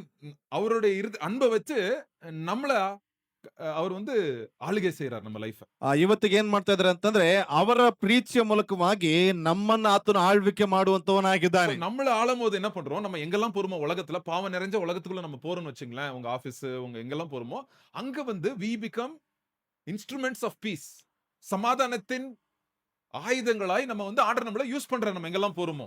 ಈ ರೀತಿಯಾಗಿ ಇರಲ್ಪಡುವಂತ ಸಂದರ್ಭದಲ್ಲಿ ನಾವು ಯಾವ ಒಂದು ಸ್ಥಳಗಳಿಗೆ ನಾವು ಹೊರಟು ಹೋಗ್ತೇವೋ ಆ ಎಲ್ಲಾ ಸ್ಥಳಗಳಲ್ಲಿ ಸಮಾಧಾನದ ಆಯುಧಗಳಾಗಿ ನಾವುಗಳು ಹೊರಟು ಹೋಗುವಂತವರಾಗಿರ್ತೇವೆ. அங்க உங்களை பார்த்து நீங்க எங்கெல்லாம் போறீங்களோ அங்க வந்து ஹீலிங் நடக்கும், ஹீலிங் இருக்கும். ಅಲ್ಲಿ ನೀವೆಲ್ಲೆಲ್ಲ ಹೋಗ್ತಿರೋ ಅಲ್ಲಿ ಏನಪ್ಪಾ ಅಂತಂದ್ರೆ ಒಂದು ಸ್ವಸ್ಥತೆ ಅದನ್ನ ಏರ್ಪಡ್ತದೆ. அது சரீர பிரகாரமான ஹீலிங் மாத்திரம் சொல்ல, எல்லா விதமான ஹீலிங். நீங்க போகும்போது அந்த இடத்துல வந்து நீங்க போனீங்கன்னா அந்த இடத்துல ஒரு சமாதானம் நடக்கும். ಅಲ್ಲಿ ಕೇವಲ ಶಾರೀರಿಕವಾಗಿರ್ತಕ್ಕಂಥ ಸ್ವಸ್ಥತೆ ಅಲ್ಲ, ಮಾನಸಿಕವಾಗಿ ಕೂಡ ನೀವು ಎಲ್ಲೆಲ್ಲಿ ಹೋಗ್ತಿರೋ ಅಲ್ಲೆಲ್ಲವೂ ಕೂಡ ಅಲ್ಲಿ ಸ್ವಸ್ಥತೆಯನ್ನ ಕಾಣಲ್ಪಡ್ತಾರೆ. சோ ஆண்டவர் இதே மாதிரி ஜனங்களை தான் தேடிட்டு இருக்காரு. ದೇವರು ಈ ರೀತಿಯಾಗಿರ್ತಕ್ಕಂಥ ಜನಗಳನ್ನ ಅವ್ರು ಹುಡುಕ್ತಾ ಇದ್ದಾರೆ. ಫಸ್ಟ್ அவங்க லைஃபை மாத்துறாரு அன்பினாலே. ಆ ಪ್ರೀತಿಯ ಮೂಲಕವಾಗಿ ಅವರ ಜೀವಿತವನ್ನ ಬದಲಾಯಿಸ್ತಾ ಇದ್ದಾರೆ. அதே அன்பினாலே அவங்க இருக்கிற ஏரியாவெல்லாம் மாத்துறாரு. ಅದೇ ಪ್ರೀತಿಯ ಮೂಲಕವಾಗಿ ಅವರು ಇರ್ತಕ್ಕಂಥ ಒಂದು ಸಮಾಜವನ್ನೇ ಬದಲಾಯಿಸ್ತಾ ಇದ್ದಾರೆ. சோ ஆண்டவர் வந்து இஸ் இன்வேடிங். தமிழ்ல என்ன இன்வேட்னா என்னது? கான்கர் பண்றாரு அப்படின்னா சுதந்திரிக்கிறது, ஃப்ரீடம். அது லைக் அதை ಕಾನ್ಕರ್ பண்றாரு அப்படின்னா ಆವರಿಸಿಕೊಳ್ಳೋದು. ಒಂದು ರಾಜ வந்து ಕಾನ್ಕರ್ ಮಾಡ್ತಾನೆ. ಆವರಿಸಿಕೊಳ್ಳೋದು ಅಂತ ಹೇಳ್ತಾರೆ. கான்கர், ஒரு ராஜா வந்து ஒரு இன்னொரு தேசத்தை கான்கர் பண்றாரு அப்படின்னா பிடிக்கிறதா? சோ உங்களுக்கு புரியுதுன்னு நினைக்கிறேன். ஆண்டவர் வந்து நம்ம இருதயத்தை வந்து அவரோட அன்பினாலே அவர் வந்து ஆளுகைன்னு ரூல் பண்றது. இது வந்து லைக் கான்கர். ಅಲ್ಲಿ ದೇವರು ஆக்கிரமிக்கிறார். ஆண்டவர் வந்து நம்ம இருதயத்தை ஆக்கிரமிக்கிறார் அவர் அன்பினாலே. ದೇವರು ಆತನ ಒಂದು ಹೃದಯದಲ್ಲಿ ನಮ್ಮ ಹೃದಯದಲ್ಲಿ ಏನ್ ಮಾಡ್ತಾನೆ ಅಂತಂದ್ರೆ ಸಂಪೂರ್ಣವಾಗಿ ಆತನ ಒಂದು ಆಕ್ರಮಣದ ಮೂಲಕವಾಗಿ ನಮ್ಮನ್ನ ನಡೆಸ್ತಾನೆ. சோ அவர் அன்பினாலே நம்மள ஆக்கிரமணம் பண்றாரு நம்ம இருதயத்தை. ಆತನ ಪ್ರೀತಿಯ ಮೂಲಕವಾಗಿ ನಮ್ಮ ಹೃದಯದಲ್ಲಿ ಏನಪ್ಪಾ ಅಂತಂದ್ರೆ ಆವರಿಸಿಕೊಳ್ಪಡ್ತಾರೆ. நம்ம என்ன பண்றோம்? உலகத்துல போய் அவருடைய அன்பினாலே அந்த அன்பை எடுத்துட்டு போய் நம்ம என்ன பண்றோம்? ஆண்டவருடைய அன்பை குணமாக்கும் வல்லமை என்ன பண்றோம்? நம்ம உலகத்துக்கெல்லாம் நம்ம கொண்டு போறோம். ಆ ಒಂದು ಪ್ರೀತಿಯನ್ನ ನಮ್ಮ ಹೃದಯದಲ್ಲಿ ನಾವು ಆವರಿಸಿಕೊಳ್ಪಟ್ಟವರಾಗಿ ಆ ಒಂದು ಪ್ರೀತಿಯನ್ನ ಅನೇಕರಿಗೆ ಏನಪ್ಪಾ ಅಂತಂದ್ರೆ ಸ್ವಸ್ಥತೆಯ ಕಾರ್ಯಗಳನ್ನು ನಾವು ಜನಗಳಿಗೆ ತಿಳಿಸುವಂತವರಾಗಿರ್ತೇವೆ. சோ இததான் வந்து யோவான்ல சொல்றார். ಇದನ್ನೇ ಏನಪ್ಪಾ ಅಂತಂದ್ರೆ ಒಂದು ಯೋಹಾನನ ಪತ್ರಿಕೆಯಲ್ಲಿ ಬರಿತಾ ಇದ್ದಾರೆ. இப்ப 2வது யோவான் புத்தகத்தை பாப்போம் குயிக்கா. ಎರಡನೇ ಯೋಹಾನ ಪತ್ರಿಕೆಯನ್ನ ಗಮನಿಸೋಣ. சோ அதுல வந்துட்டு என்ன சொல்றாரு? ಸತ್ಯತೆ ಕುರಿತು ಸತ್ಯத்திலே நடங்க அப்படின்றது வந்து சொல்றாரு யோவான். ಅಲ್ಲಿ ಸತ್ಯದಲ್ಲಿ ನಡೀರಿ ಎಂಬುದಾಗಿ ಹೇಳ್ತಾ ಇದ್ದಾನೆ. சோ நீங்க வந்து எந்த அளவுக்கு நம்ம சத்தியத்துக்கு வேணா பைபிள்ல நம்ம என்ன நம்மளுக்கு வந்து ஆண்டவர் என்ன கொடுத்திருக்காரோ அந்த சத்தியம் வந்து எப்பவும் இருக்குமா. 2வது வசனம் படிங்க. 2 யோவான் 2வது வசனம். ಎರಡನೇ ಯೋಹಾನ. தெரிந்து கொள்ளப்பட்டவளும் ஆகிய அம்மாளுக்கும் அவளுடைய பிள்ளைகளுக்கும் மூப்பனாகிய நான் எழுதுகிறதாவது ஃபர்ஸ்ட் ஃபர்ஸ்ட் நினைக்கிறேன். வசனம் நினைக்கிறேன். நமக்குள் நிலைத்திருக்கிறதும் ம். என்றென்றைக்கும் நம்மோடு இருப்பதுமாகிய சத்தியத்தின் நிமித்தம் நான் மாத்திரமல்ல, சத்தியத்தை அறிந்திருக்கிற யாவரும் சத்தியத்தின்படி நேசித்திருக்கிறவளும். ம். பாருங்க சத்தியம் சத்தியம் சத்தியம். இந்த புக் இந்த குட்டி சாப்டர் இதுல எல்லாம் சத்தியத்தை பத்தி தான் பேசுறாரு. ಇದು ಚಿಕ್ಕದಾಗಿರ್ತಕ್ಕಂಥ ಒಂದು ಪತ್ರಿಕೆ ಆಗಿದ್ರು ಕೂಡ ಇದರ ಸಂಪೂರ್ಣವಾಗಿ ಸತ್ಯ ಎಂಬುದರ ಕುರಿತಾಗಿನೇ ಮಾತನಾಡ್ತಾ ಇದ್ದಾರೆ. சோ நம்மளுக்கு வந்து பாருங்க என்னைக்கும் நம்ம ரொம்ப கேர்ஃபுல்லா இருக்கணும். ಯಾವತ್ತಿಗೂ ಬಹಳ ಎಚ್ಚರಿಕೆಯಿಂದ ನಾವು ಇರಬೇಕು. ஒண்ணு சத்தியமும் இருக்கணும். ஆல்ரெடி இந்த 1 யோவான் புத்தகத்துல சத்தியமும் அன்பு பத்தி பார்த்தோம். இங்கேயும் அப்படிதான் பேலன்ஸ் தான். சத்தியமும் இருக்கணும், அன்பும் இருக்கணும், ரெண்டும் இருக்கணும். ಇಲ್ಲಿ ಮೊದಲ ಒಂದು ಪತ್ರಿಕೆಯಲ್ಲಿ ಸತ್ಯದ ಕುರಿತಾಗಿ ಮತ್ತು ಪ್ರೀತಿಯ ಕುರಿತಾಗಿ ನಾವು ಗಮನಿಸಿದ್ವಿ. ಇಲ್ಲೂ ಕೂಡ ಸತ್ಯ ಮತ್ತು ಪ್ರೀತಿಯ ಒಂದು ಏನಪ್ಪಾ ಅಂತಂದ್ರೆ ಸಮತೋಲನ ಅನ್ನೋದು ಇದು ಕಾಣಲ್ಪಡಬೇಕು So, ಎಂಬುದಾಗಿ. கிறிஸ்தவர்கள் ஒருவரை ஒருவர் நம்ம நேசிக்கணும், அன்பிலே நடக்கணும். ಒಬ್ಬ ಕ್ರೈಸ್ತರು ಒಬ್ಬರಿಗೊಬ್ಬರು ಏನಪ್ಪಾ ಅಂತಂದ್ರೆ ಪ್ರೀತಿಯಲ್ಲಿ ನಡೆದುಕೊಳ್ಳಲ್ಪಡಬೇಕು. சோ அதே நேரத்துல நம்ம என்னவா இருக்கணும்? நம்ம வந்து சத்தியத்தையும் கடைபிடிக்கணும் சர்ச்ல. ಅದೇ ರೀತಿಯಾಗಿ ಸತ್ಯವನ್ನು ಕೂಡ ನಮ್ಮ ಸಭೆಗಳಲ್ಲಿ ಏನಪ್ಪಾ ಅಂತಂದ್ರೆ ಹಿಡಿದಿಟ್ಟುಕೊಳ್ಳಲ್ಪಡಬೇಕು. மாங்காய் மரத்துல எந்த மாங்காய் ரொம்ப அடி வாங்கும்? ಯಾವ ಮಾವಿನ ಮರ ಜಾಸ್ತಿ ಏಟನ್ನ ತಿಂತದೆ, ಕಲ್ಲಿನ ಏಟನ್ನ? எதுல நல்லா மாம்பழம் காய்ச்சிருக்குதோ அதுக்குதான் நிறைய கல்லடி விழும். ಅಲ್ಲಿ ಯಾವ ಒಂದು ಮಾವಿನ ಹಣ್ಣು ರುಚಿಯಾಗಿದ್ದು ಅದಕ್ಕೆ ಜಾಸ್ತಿ ಕಲ್ಲುಗಳು ಬೀಳ್ತದೆ. சோ நம்ம அதிகமாய் நம்ம நேசிக்கும் போது நம்ம எச்சரிக்கையாவும் கூட இருக்கணும் சில டைம்ல. ಅಧಿಕವಾಗಿ ನಾವು ಪ್ರೀತಿಸಲ್ಪಡುವಾಗ ನಾವು ಬಹಳ ಎಚ್ಚರಿಕೆಯಿಂದ ಕಾಣಲ್ಪಡಬೇಕು. ஏன் என்னாச்சுன்னா அந்த டைம்ல என்ன பண்ணாங்களாம்? ಯಾಕೆ ಅಂದ್ರೆ ಆ ಒಂದು ದಿವಸಗಳಲ್ಲಿ ಏನಾಯ್ತು ಅಂದ್ರೆ சில பேர் வந்து இயேசு கிறிஸ்து தேவன் இல்ல அப்படின்ட்டு வந்து சர்ச்சுக்குள்ள வந்துட்டு சில பேர் பிரசங்கம் பண்ண ஸ்டார்ட் பண்ணிட்டாங்க. ಕೆಲವರು ಸಭೆಯ ಒಳಗಡೆ ಬಂದು ಯೇಸು ಕ್ರಿಸ್ತನು ದೇವನಲ್ಲ ಎಂಬುದಾಗಿ ಪ್ರಸಂಗಿಸುವುದಕ್ಕೆ ಪ್ರಾರಂಭಿಸಿದರು. இயேசு கிறிஸ்து சரீர பிரகாரமா வரல, ஆவியில தான் வந்தாரு, சரீரமா வரல அப்படின்னு வந்து பிரசங்கம் பண்ணாங்க. ಅಲ್ಲಿ ಯೇಸು ಆತ್ಮಿಕವಾಗಿ ಬರಲ್ಪಟ್ಟಿದ್ದಾನೆ, ಶಾರೀರಿಕವಾಗಿ ಈ ಭೂಮಿಗೆ ಬರಲಿಲ್ಲ ಎಂಬುದಾಗಿ ಹೇಳ್ತಾ ಇದ್ದಾರೆ. 7வது வசனம் படிங்க. 2 யோவான் 1வது அதிகாரம் 7வது வசனம். 2 ಯೋಹಾನ 1ನೇ ಅಧ್ಯಾಯದ 7ನೇ ವಚನ. மாம்சத்தில் வந்த இயேசு கிறிஸ்துவை அறிக்கை பண்ணாத அநேக வஞ்சகர் உலகத்திலே தோன்றி இருக்கிறார்கள். இப்படிப்பட்டவனே வஞ்சகனும் அந்தி கிறிஸ்துவுமாய் இருக்கிறான். இயேசு கிறிஸ்து உலகத்துக்கு சரீரமா வரல, ஆவியா வந்தார் அப்படின்னு வந்து என்ன பண்றாங்கன்னா சில பேர் சர்ச்சில் ತಪ್ಪಾನ ಬೋಧನೆಗಳೇ அவங்க வந்து சொல்றாங்க. ಅಲ್ಲಿ ಸಭೆಯ ಒಳಗಡೆ ಯೇಸು ಕ್ರಿಸ್ತನ ಶಾರೀರಿಕವಾಗಿ ಅಥವಾ ಮನುಷ್ಯನಾಗಿ ಈ ಲೋಕಕ್ಕೆ ಬರಲಿಲ್ಲ ಎಂಬುದಾಗಿ ತಪ್ಪಾದಂತ ಬೋಧನೆಗಳನ್ನ ಪ್ರಚುರಪಡಿಸ್ತಾ ಇದ್ದಾರೆ. சோ நீங்க அன்பா இருக்கீங்க, நான் அன்பா நான் எல்லாரும் வந்து மெசேஜ் கொடுக்கலாம், எல்லாரும் வந்து என்ன வேணா சொல்லலாம் அப்படின்னு நம்ம கேர்ஃபுல்லா இருங்க, அப்படி எல்லாரையும் விட்டுறாதீங்க அப்படின்னு சொல்றாரு. ಅಲ್ಲಿ ಎಲ್ಲರನ್ನ ಬಿಟ್ಬಿಡ್ಬೇಡ್ರಿ, ಪ್ರೀತಿಯಿಂದ ಎಲ್ಲರನ್ನ ಆಧರಿಸಿಕೊಳ್ಳೋಣ ಎಂಬುದಾಗಿ ಆ ರೀತಿಯಾಗಿ ನೀವು ಮಾಡಬೇಡಿ ಎಂಬುದಾಗಿ. நிறைய வாட்டி நம்ம பாத்துருக்கோம். உங்க வீட்டுக்கெல்லாம் நிறைய பேர் வருவாங்க, பைபிள் தூக்கிட்டு வந்தவனே வாங்கய்யா அப்படின்னு சேர் போட்டுருவீங்க. ಕೆಲವರು ಏನಪ್ಪಾ ಅಂತಂದ್ರೆ ಬೈಬಲ್ ಎತ್ಕೊಂಡು ಮನೆಗೆ ಬರ್ತಾರೆ, ಬನ್ನಿ ಅಯ್ಯ ಎಂಬುದಾಗಿ ನೀವು ಮನೆಗೆ ಚೇರ್ ಹಾಕಿ ಕೂರಿಸ್ತೀರಿ. வந்து உங்களை குழப்பಿ விட்டுட்டு போயிருவாங்க. உங்களை ಬಂದ್ಬಿಟ್ಟು ನಿಮ್ಮ ಒಂದು ಬುದ್ಧಿಯನ್ನ ಗಲಿಬಿಲಿ ಮಾಡಿ ಬಿಟ್ಟು ಹೋಗ್ಬಿಡ್ತಾರೆ. அதே மாதிரி ஆட்களுக்கு என்ன சொல்லணும், என்ன பண்ணணுமா? ಆ ರೀತಿಯಾಗಿರ್ತಕ್ಕಂಥ ವ್ಯಕ್ತಿಗಳಿಗೆ ನಾವೇನ್ ಮಾಡ್ಬೇಕು? 10வது வசனம் 11வது வசனம் பாருங்க. கொஞ்சம் ஷாக்கா இருக்கும், பட் சத்தியமும் முக்கியம், அன்பும் முக்கியம் லைஃப்ல. 10-11ನೇ ವಚನ. ஒருவன் உங்களிடத்தில் வந்து இந்த உபதேசத்தை கொண்டு வராமல் இருந்தால் அவனை உங்கள் வீட்டிலே ஏற்றுக்கொள்ளாமலும் அவனுக்கு வாழ்த்துதல் சொல்லாமலும் இருங்கள்.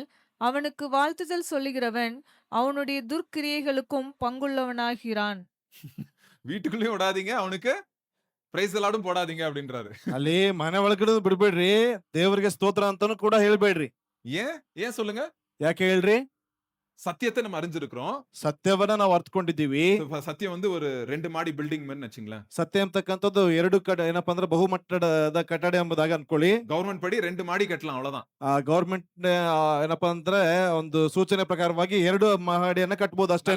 நிறைய கள்ள போதனை எப்படி தெரியுமா வரும்? ಅನೇಕ ಕಳ್ಳ ಬೋಧನೆಗಳು ಯಾವ ರೀತಿ ಬರ್ತದೆ அவங்க ಗೊತ್ತಾ? சொல்லுவாங்க, ஐயா 2 மாடி 2 பில்டிங் 2 ஃப்ளோர் இருக்கட்டும். ಅಯ್ಯ 2 ಮಹಡಿ ಇರ್ಲಿ, அதுக்கு மேல இன்னொரு 3 மாடி இருக்கு. இதெல்லாம் நீங்க கத்துக்கணும் அப்படின்னுவாங்க. ಅದಕ್ಕೆ ಮೇಲಾಗಿ 3 ಮಹಡಿಗಳಿದೆ, ಅದನ್ನು ಕೂಡ ನಾವೇನ್ ಮಾಡಪ್ಪ ಅಂದ್ರೆ ಕಲ್ತ್ಕೊಳ್ಬೇಕು. இப்படி மார்மன் ஒரு குரூப் இருக்குங்க. ಮಾರ್ಮನ್ ಅಂತಕ್ಕಂಥ ಒಂದು ಗುಂಪಿದೆ. பைபிள் நல்லதுதான் பிரதர். ಬೈಬಲ್ ಒಳ್ಳೇದಾನೆ ಸಹೋದರರೇ. 2000 வருஷம் ஆச்சு பிரதர் எழுதி. ಆದ್ರೆ ಅದು 2000 ವರ್ಷ ಆಗೋಯ್ತು. இப்ப 100 வருஷத்துக்கு முன்னாடி எங்களுடைய தலைவர் ஒரு புக் எழுதினாருங்க. பைபிள் பிளஸ் அந்த புக் 3 2 மாடி பிளஸ் ஒரு 3 கட்டடம் அப்படின்ற மாதிரி பேசுவாங்க. ಅಲ್ಲಿ ಒಂದು ಏನಪ್ಪಾ ಅಂದ್ರೆ ಮಹಡಿ, ಅದಕ್ಕೆ ನಂತರವಾಗಿ 2 ಮಹಡಿ ಎಂಬುದಾಗಿ ಹೇಳುವಂತ ರೀತಿಯಲ್ಲಿ ಬೈಬಲ್ ನ ಜೊತೆಗೆ ಇನ್ನೊಂದು ನಮ್ಮ ಏನಪ್ಪಾ ಅಂದ್ರೆ ನಾಯಕರು ಒಂದು ಪುಸ್ತಕವನ್ನು ಬರೆದಿದ್ದಾರೆ ಎಂಬುದಾಗಿ. அவங்களுக்கு இப்படி ஸ்தோத்திரம் போடாதீங்க. ಅವರಿಗೆ ಈ ರೀತಿಯ ಕೈ ಮುಗಿದು ಸ್ತೋತ್ರ ಹೇಳ್ಬೇಡಿ, இப்படி போட்டுருங்க. ಕೈ ಎತ್ತಿ ಸ್ತೋತ್ರ ಮುಗಿದ್ ಬಿಡ್ರಿ. தயவுசெய்து போயிட்டு வந்துருங்க. போயிட்டு ದಯವಿಟ್ಟು ನೀವು ಹೋಗಿ ಬಂದ್ಬಿಡ್ರಿ ಎಂಬುದಾಗಿ ಹೇಳ್ರಿ. சோ 2 மாடி கட்ட வேண்டிய இடத்துல 2 மாடி தான் கட்டணும். அந்த இடத்துல 6 மாடி கட்டினா பில்டிங் என்ன ஆகும்?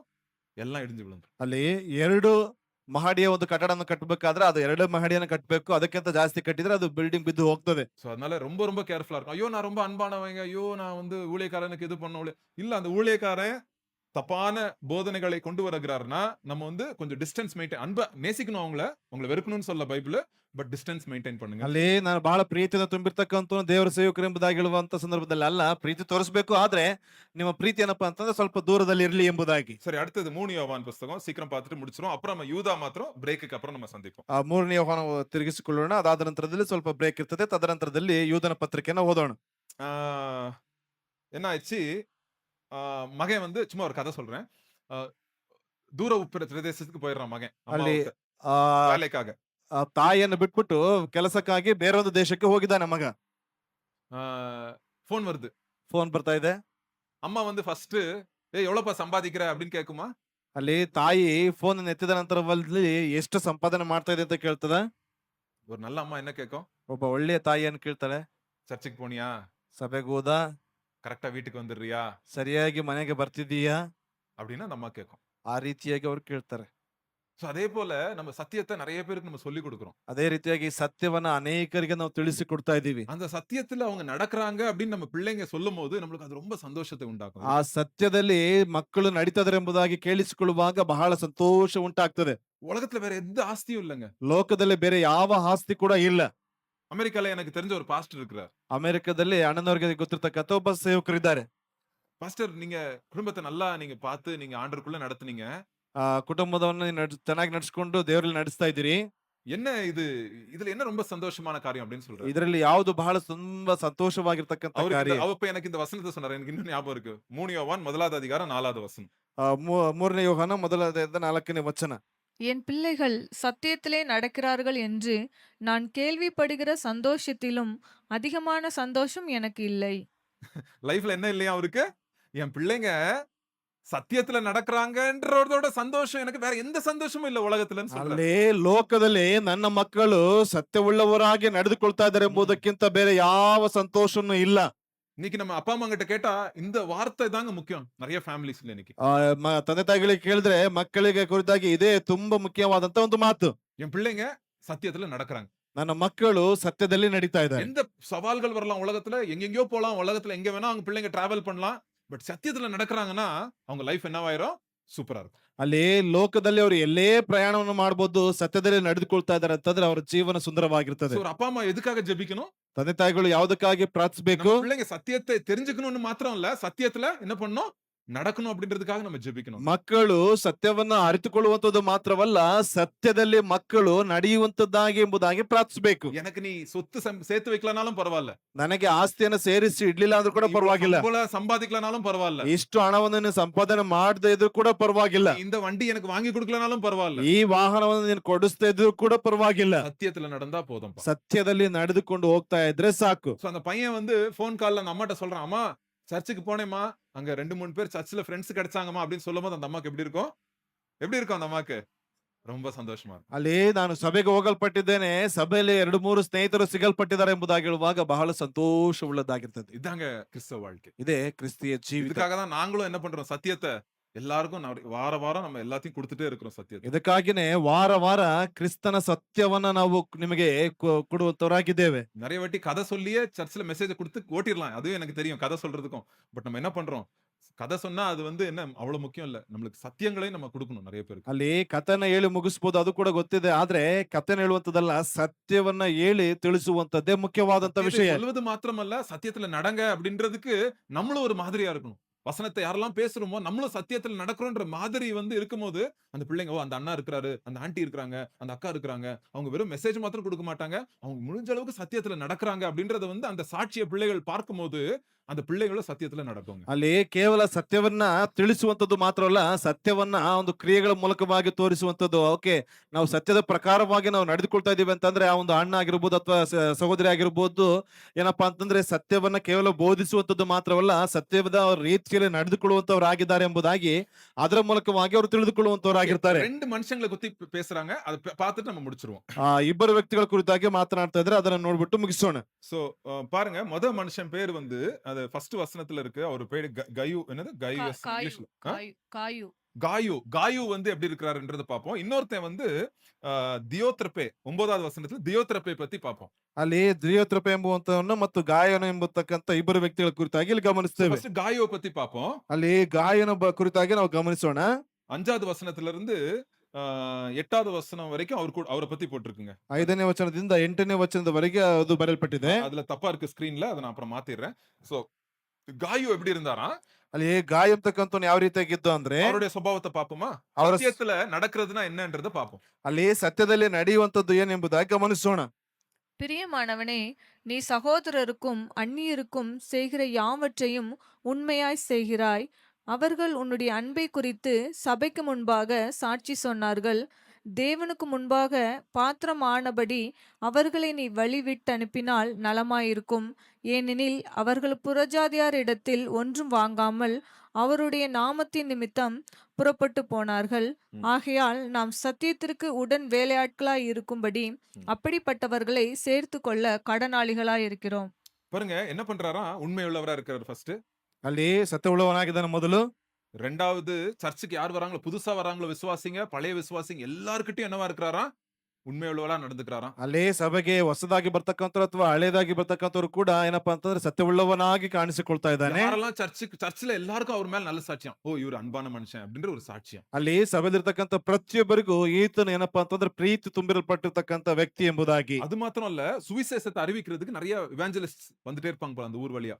அந்த இவாஞ்சலிஸ்ட் வரும்போது அவங்களுக்கு சாப்பாடு கொடுக்கிறது, அவங்கள பாத்துக்கிறது அப்படின்னு சொல்லும்போது, சுவிசேஷத்துல நீங்களும் என்னவா இருக்கிறீங்க? பங்காளிகளா இருக்கிறீங்க. சத்தியத்துல நீங்களும் அவரும் கயுவும் பங்காளிகளா இருக்கிறாங்க அப்படின்றது ஒரு அர்த்தங்க. ಅಲ್ಲಿ ಅವ್ರು ಏನ್ ಹೇಳ್ತಾ ಇದಾರೆ ಅಂತಂದ್ರೆ, ಆ ಒಂದು ಸುವಾರ್ತೆಯ ಒಂದು ಭಾಗದಲ್ಲಿ ಕೂಡ ನೀವುಗಳು ಸಹ ಏನಪ್ಪಾ ಅಂತಂದ್ರೆ ಒಂದು ಪಾಲುಗಾರರಾಗಿದ್ದೀರಿ ಎಂಬುದಾಗಿ ಅದರ ಒಂದು ಅರ್ಥ. சோ பாருங்க, இன்னைக்கு நான் சண்டே வந்து சர்ச்ல நம்ம பிரசங்கம் பண்றோம் காலையில.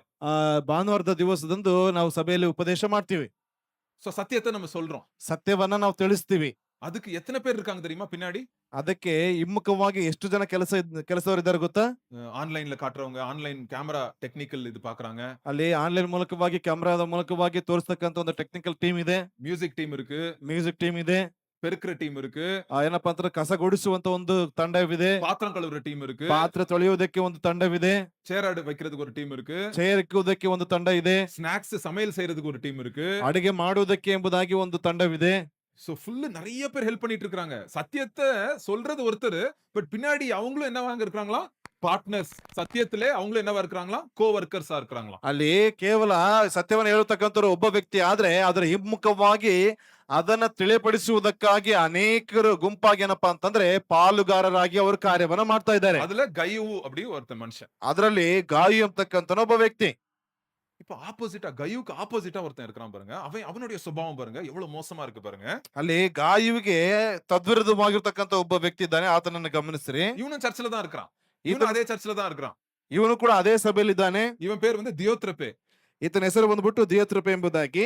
இவனுடைய சுபாவம் என்னன்னு பாப்போம். ಈತನ ಒಂದು ಸ್ವಭಾವ ಏನಂತ ಗಮನಿಸೋಣ. 9வது வசனம் 10வது வசனம். ಅಲ್ಲಿ 9 ಮತ್ತು 10ನೇ ವಚನ. நான் சபைக்கு எழுதினேன். ஆனாலும் அவர்களில் முதன்மையாய் இருக்க விரும்புகிற தியோத்திரேப்பு எங்களை ஏற்றுக்கொள்ளவில்லை. ஆனபடியால் நான் வந்தால் அவன் எங்களுக்கு விரோதமாய் பொல்லாத வார்த்தைகளை அலப்பி செய்து வருகிற கிரியைகளை நினைத்து கொள்வேன்.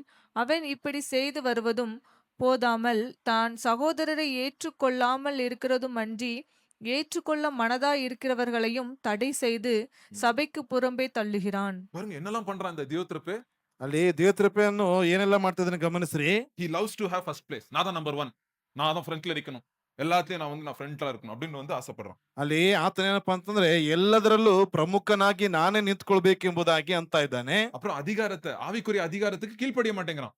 எனக்கு எல்லாம் தெரியும், நான் தான் நிப்பேன் அப்படின்னு அதிகாரத்துக்கு கீழ்ப்படியாம இருக்கிறான். ಅಲ್ಲಿ ಆತ್ಮಿಕವಾದಂತ ಅಧಿಕಾರದ ಕೆಳಗಡೆ ನಾನು ನಿಂತ್ಕೊಳ್ತಾ ಇಲ್ಲ, ಎಲ್ಲವೂ ನನಗೆ ಗೊತ್ತಿದೆ ಎಂಬುದಾಗಿ ಹೇಳ್ತಾ ಇದ್ದಾನೆ. அப்புறம் மத்தவங்கள பத்தி தப்பான வார்த்தைகளை பேசுறான். ಆ, ಇತರರ ಕುರಿತಾಗಿ ತಪ್ಪಾದಂತ ವಿಷಯಗಳನ್ನ ಆತನು ಮಾತನಾಡ್ತಾ ಇದ್ದಾನೆ. சர்ச்சுக்கு யாராவது வந்தாங்கன்னா அவங்கள வெல்கம் பண்ண மாட்டேங்கிறான். ಅಲ್ಲಿ ಸಭೆಗೆ ಯಾರಾದ್ರೂ ಬಂದ್ರು ಅಂತಂದ್ರೆ ಅವ್ರನ್ನ ವೆಲ್ಕಮ್ ಮಾಡ್ತಾ ಇಲ್ಲ ಆತನು. சர்ச்சுக்கு வர்றவங்கள இன்னும் விரட்டுறான் வெளியே அவன். ಸಭೆಗೆ ಬರ್ತಕ್ಕಂಥವ್ರು ಇನ್ನೂ ಕೂಡ ಏನಪ್ಪಾ ಅಂತಂದ್ರೆ ಖಂಡಿಸಿ ಕಳಿಸ್ತಾ ಇದ್ದಾನೆ. பாருங்க, 2 விதமான ஜனங்களை பார்த்தோம். 2 ವಿಧವಾದಂತ ಜನಗಳನ್ನ, கைவோயை பார்த்தோம், ಗಾಯನನ ಕುರಿತಾಗಿ ನೋಡಿದ್ವಿ, தியோத்ரெப்பைய பார்த்தோம். ದಿಯೋತ್ರೇಪನ ಕುರಿತಾಗಿ ನೋಡಿದ್ವಿ. ஒரೇ ಆಂಡவர் ಆರಾಧಿக்கிறாங்க, ಒಂದೇ ದೇವರನ್ನ ಆರಾಧಿಸ್ತಾ ಇದ್ದಾರೆ, ஒரೇ சர்ச்சில் இருக்கிறாங்க, ಒಂದೇ ಸಭೆಯಲ್ಲಿದ್ದಾರೆ, ஒரே சர்வீஸ்ல பங்கு பெறுறாங்க, ಒಂದೇ ಆರಾಧನೆಯಲ್ಲಿ ಪಾಲುಗಾರಿಕೆಯನ್ನು ಹೊಂದ್ಕೊಳ್ತಾ ಇದ್ದಾರೆ, ஒரே மெசேஜ் வார வாரம் கேக்குறாங்க. ಒಂದೇ ಉಪದೇಶವನ್ನ ವಾರ ವಾರ ಕೇಳ್ತಾ ಇದ್ದಾರೆ. ஆனா ஒருத்தன் உண்மையாய் சத்தியத்துல நடக்கிறாரு, இன்னொருத்துல சத்தியம் இல்லாம தன்னுடைய சுயத்தினரே நடக்கிறாரு. ಒಬ್ಬನು ದೇವರ ಸತ್ಯತೆ ಮೂಲಕವಾಗಿ ಒಂದು ಸತ್ಯದಲ್ಲಿ ನಡೆದುಕೊಳ್ತಾ ಇದ್ದಾನೆ. ಇನ್ನೊಬ್ಬ ಏನಪ್ಪಾ ಅಂತಂದ್ರೆ ದೇವರ ಸತ್ಯತೆಯನ್ನು ಕೇಳ್ಕೊಳ್ತಾ ಇದ್ದಾನೆ, ಸತ್ಯತೆಯಲ್ಲಿ ನಡೀತಾ ಇಲ್ಲ, ತನ್ನ ಒಂದು ಸ್ವಂತಿಕೆಯ ಮೂಲಕವಾಗಿ ನಡೆದುಕೊಳ್ತಾ ಇದ್ದಾನೆ. சோ நம்ம சத்தியத்துல நடப்போம், ನಾವು ಸತ್ಯದಲ್ಲಿ ನಡೆಯುವಂತವರಾಗಿರೋಣ, உண்மையுள்ளவர்களா இருப்போம். ನಿಜವುಳ್ಳವರಾಗಿ ನಾವು ನಡೆದುಕೊಳ್ಳೋಣ. ஆண்டவர் நம்ம வாழ்க்கையை ஆசீர்வதிப்பார். ದೇವರು ನಮ್ಮ ಜೀವಿತವನ್ನು ಆಶೀರ್ವಾದ ಮಾಡಿ.